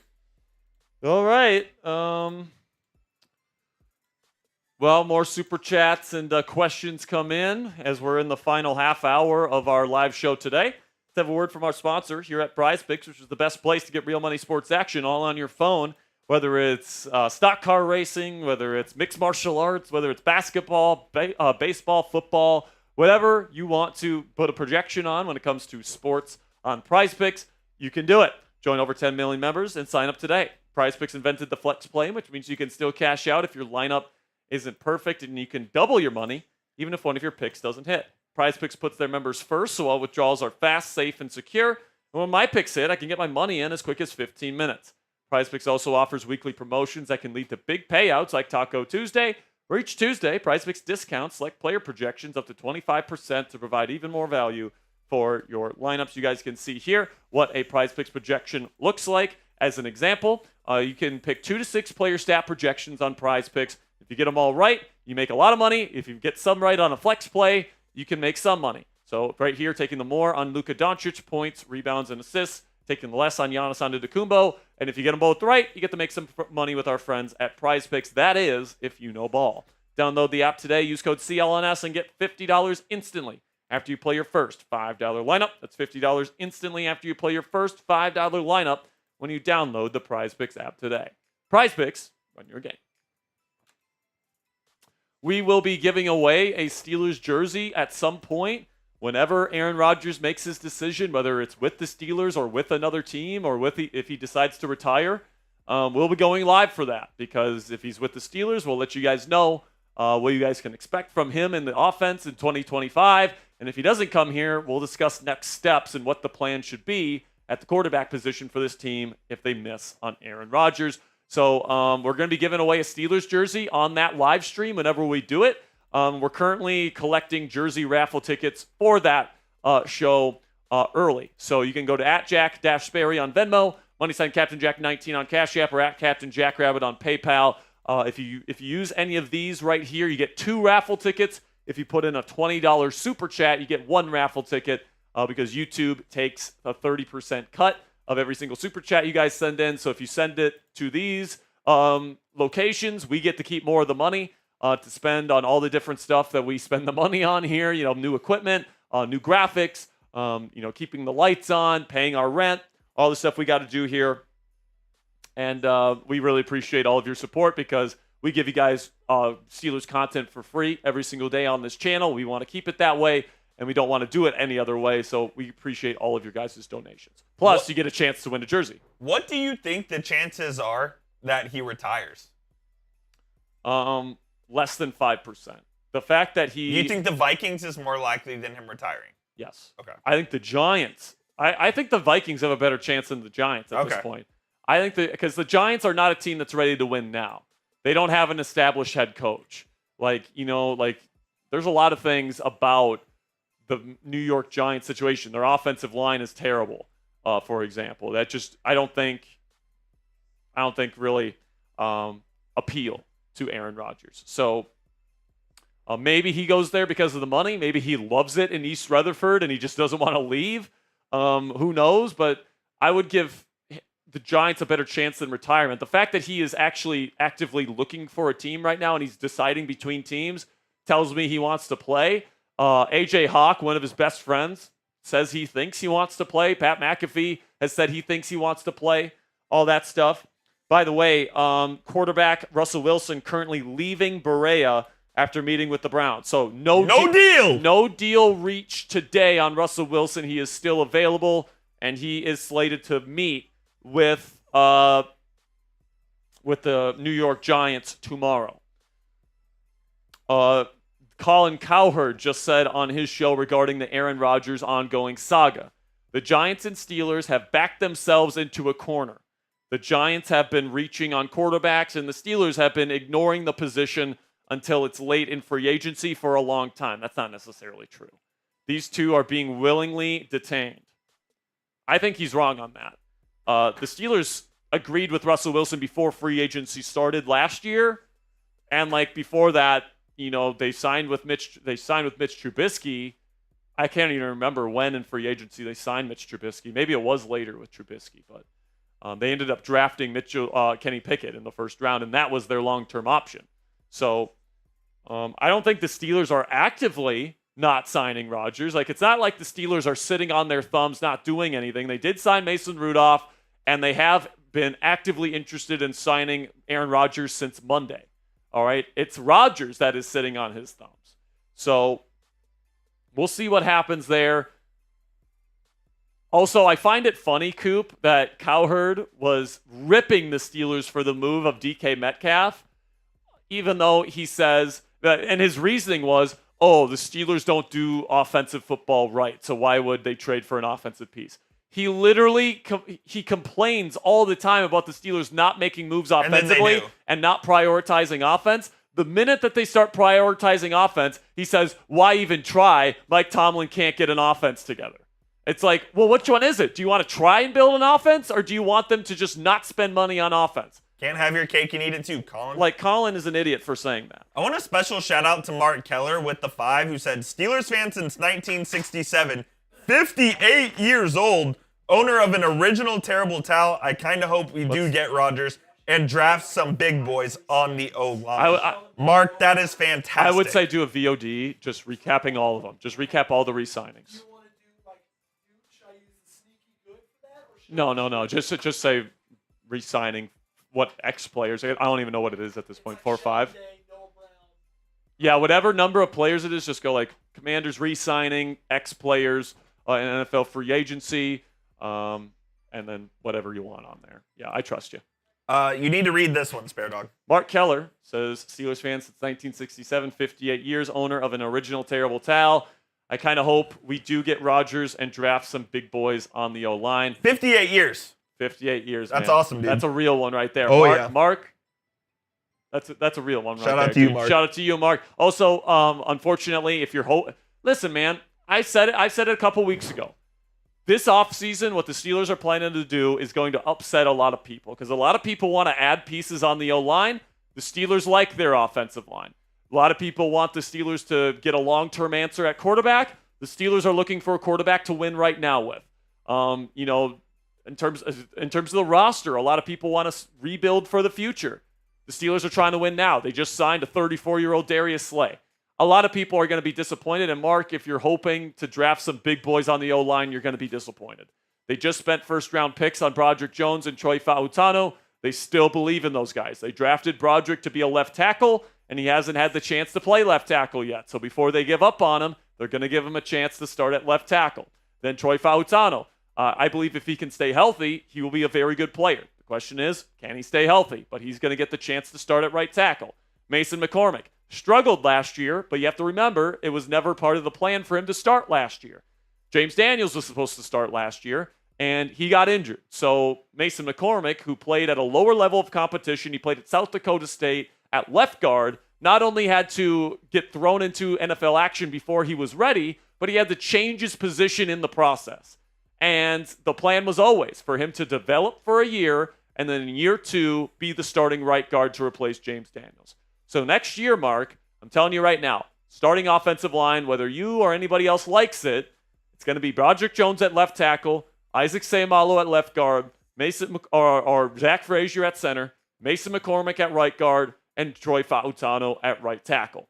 And to be fair to the Steelers, there's potential there. Mason McCormick's a good player, man, like a good physical profile. He's big, he's strong, he can move, He's a good fit for the type of run game the Steelers want to run. It's just he wasn't ready last year, and he struggled because of that. But now that he has a full offseason, I believe McCormick can take that next step, and the Steelers believe he can take that next step. So the Steelers believe in the investments that they have made on the offensive line. 4 of their 5 starting offensive linemen are on rookie contracts and have been drafted within the last 2 years. They believe that group is going to develop next year. Will they? I don't know. We'll see. All right, but the Steelers believe in them. So if you're hoping for more offensive line investment, I would say you're probably going to be disappointed. By the way, McAfee's over. McAfee just ended, huh? Yep. All right, so I guess that means we're going to probably say goodbye for now. We don't have to get to anything else, right? Nope, we're all caught up there. We got to Steven's 20. Steven. I just sent you. Oh, Venmo? Let's get to that. All right, so we got one more Venmo here. We'll stay live for as long as you guys keep super chatting. Again, $20 to enter into the raffle. But when the super chats run dry, we'll say goodbye for now. Steven coming in with a 20 says sending love all the way from deep South Texas. Where are you from, Steve? Are you talking like McAllen? Like by the border? Brownsville? We're in North Texas, We're obviously, in Dallas. But if you're ever in Dallas, Steven, hit us up. Appreciate the 20. You are in on the jersey raffle. Make sure you watch whenever Aaron Rodgers makes his decision. We will be going live on this channel regardless. Justin says, I get it, everyone salivating over Rodgers. I'm losing respect for Steelers front office for allowing a 5-win quarterback to hold them hostage. This is pathetic. So I don't think he's holding them hostage. I think the Steelers are willingly letting him. They're willingly let him hold them hostage, basically. They're waiting. Like they're waiting, but they're like they could have gone in another direction. They could have given Justin Fields $20 million a season to keep him if they wanted. They could have re-signed Russell Wilson. They could have they could have signed Sam Darnold if they wanted to. Their first choice, apparently, is Aaron Rodgers. And before you say Justin Fields was their first option, they offered him a $15 million contract, a Daniel Jones-level contract. If they believed in him, they would have ponied up the dough. And they did, and they chose not to. So apparently, Rodgers and the Steelers have been in discussions for 2 weeks now. So I think Rodgers was always their first choice. He's the guy that they believe in. And the Steelers can willingly take themselves out of the running whenever they want. So, I don't think he's holding us hostage. I think that the Steelers are willingly participating in this kind of circus. You can call it a circus. It's definitely it's a circus, a saga of some sort. But I think you're being held hostage if you have no choice. And I think the Steelers had every choice in the world here. They are in this spot because of themselves. So that's the situation right now. And I think that if you're just looking at wins, I think that you're looking at the wrong thing. I think you got to look at play on the field. You got to take into the context of the offensive scheme he was in, with the coaching that was around him, the organization that was crumbling, and the defense that really crumbled at the end of the season too. That Jets defense was bad in the second half of the season. And Rodgers, he had the same amount of touchdown passes as Josh Allen last year. MVP of the league. I'm not saying he's as good as Josh Allen, but come on now. Aaron Rodgers on film showed some good stuff last year. And if you're only looking at the win column, I think you're misunderstanding it here. Like Sam Darnold, the last time he was a starter, wasn't winning football games. He goes to Minnesota and wins 13. A change of scenery, going to a better organization where you fit better, where you don't have to be Superman. Like here in Pittsburgh, they have a good run game, and they already have some good weapons for him, and they have a good defense. Rodgers doesn't have to light it up. That's the whole beauty of this situation, is that Rodgers doesn't need to come in and be a superstar MVP caliber quarterback. He just needs to be a solid game manager, and with his experience, with his ability to get the ball out fast, with his quick release, with his ability to throw the ball down the field, he's more than capable of protecting the football, getting the ball where it needs to go quickly without taking sacks. I think Rodgers is the right fit, and I think the Steelers agree with me, which is why they are actively pursuing him, and they are willing to wait for him to be their starting quarterback. That was a long-winded response. It was, but I think it was a good one. Would you disagree? I would not disagree. It was very detailed. That's what you get here on Steelers Talk. Detail. $20 from Brandon Nicholson, my man, enters the raffle. Says, been a minute. Yeah, Brandon, it has been a minute. Good to see you. Says, liking free agency so far. Only concern is Rodgers' attitude, but if anyone can contain it, it's Mike T. I agree, Brandon. Like, is it a guarantee that Rodgers' personality will be corralled here in Pittsburgh? No, it's not a guarantee. And by the way, if Mike Tomlin fails to corral his personality, he may lose the locker room, and if he loses the locker room, he will lose his job. Yep. He will get fired. All right? So Tomlin is taking a big risk going out and getting Aaron Rodgers. But the reward could potentially be something special here. It could be like Brett Favre going to the Minnesota Vikings kind of thing. It could be Tom Brady going to the Tampa Bay Buccaneers. All right? The Steelers have good talent on defense. All right? They've got a young but very talented offensive line that could develop. They now have a dynamic wide receiver duo. They may add Kyle Juszczyk today. They may add Cooper Kupp. Like, this team has legitimate potential with Aaron Rodgers on it. So, I can't guarantee it's going to work out and it's going to lead to a Super Bowl, but I can guarantee you it will be interesting, and I can guarantee you one way or another I think it's going to be good for this organization, because I think he's either going to play well and this team is going to have a shot next year, or he's going to force Mike Tomlin to lose the locker room. It's going to be a disaster, and then that can be the cleansing fire that fires Mike Tomlin finally. They can bring in a new voice to lead this team into the future, and then they can draft a quarterback in 2026 to be the new franchise quarterback. All right, I'm just tired, though, of living in the middle. I'm tired of the Mason Rudolphs of the world where, like, if you have a great defensive game, you put good weapons around them, you can be a 10-win team and lose in the first round of the playoffs. If Aaron Rodgers, returns and has a bounce-back season this year and he's good, then, like, the Steelers could be legit. But if he stinks, then they could just move on. And, I kind of want the Steelers to shit or get off the pot here when it comes to trying to win Super Bowls. $2 says the win column is the only one that matters. But Justin, the quarterback isn't the only thing that contributes to it. All right? The idea that the Jets had 5 wins, therefore the quarterback was bad, I think is simple analysis that just doesn't translate. All right? We have seen quarterbacks go from teams that were bad and then go to other teams that had better supporting cast, better coaching staffs, and better support cast around them and win way more games. All right? Russell Wilson did it with the Steelers last year. Brett Favre did it when he went from the New York Jets to the Minnesota Vikings back in 2009. We saw it with Sam Darnold, who went from the Jets and the Panthers, who just continuously lost and lost and lost to a team in the Vikings where he won 13 games. All right, so the idea that the quarterback is the only one that's responsible for the win column, I think, is a silly argument, respectfully, Justin. I think Rodgers can win a hell of a lot more games with the structure in place here in Pittsburgh. In New York, he had a head coach that got fired, an organization that was in complete shambles, an offensive coordinator that, I'm not even joking, makes Matt Canada look like Sean McVay. Nathaniel Hackett is that bad. And then he had a defense that was terrible last year in the second half of the season as well. Like, what did you want Aaron Rodgers to do last year? I think in a more stable situation, Mike Tomlin is the longest tenured head coach in the league. You got a guy in Arthur Smith who's well-respected and is in the second year here in Pittsburgh. You got an offensive line that's young and needs to develop, but they have promise. You got a dynamic wide receiver duo here. You're going to be drafting a good running back. They've got a lot of talent on the defensive side of the ball. I think Rodgers will definitely win more than 5 games here.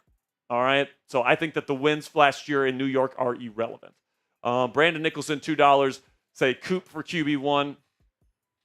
Would you take Coop over Mason Rudolph? I wouldn't.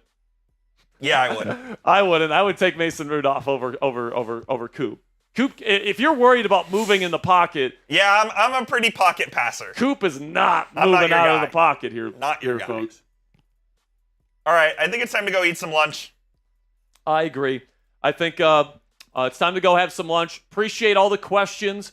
Appreciate everybody. Even if we respectfully disagree here, guys, I just want to reiterate that I really appreciate this community, because this is the place where we can share ideas, where we can share our takes, and we can disagree. I love each and every one of you guys, even you, Justin, even though you challenged me on Aaron Rodgers. You little devil you. We'll see you guys later, man. Make sure you click that subscribe button because if Rodgers signs with any team, we will be live later today. So without further ado, we'll see you guys tomorrow or later today. We'll see. But until then, here we go, Steelers.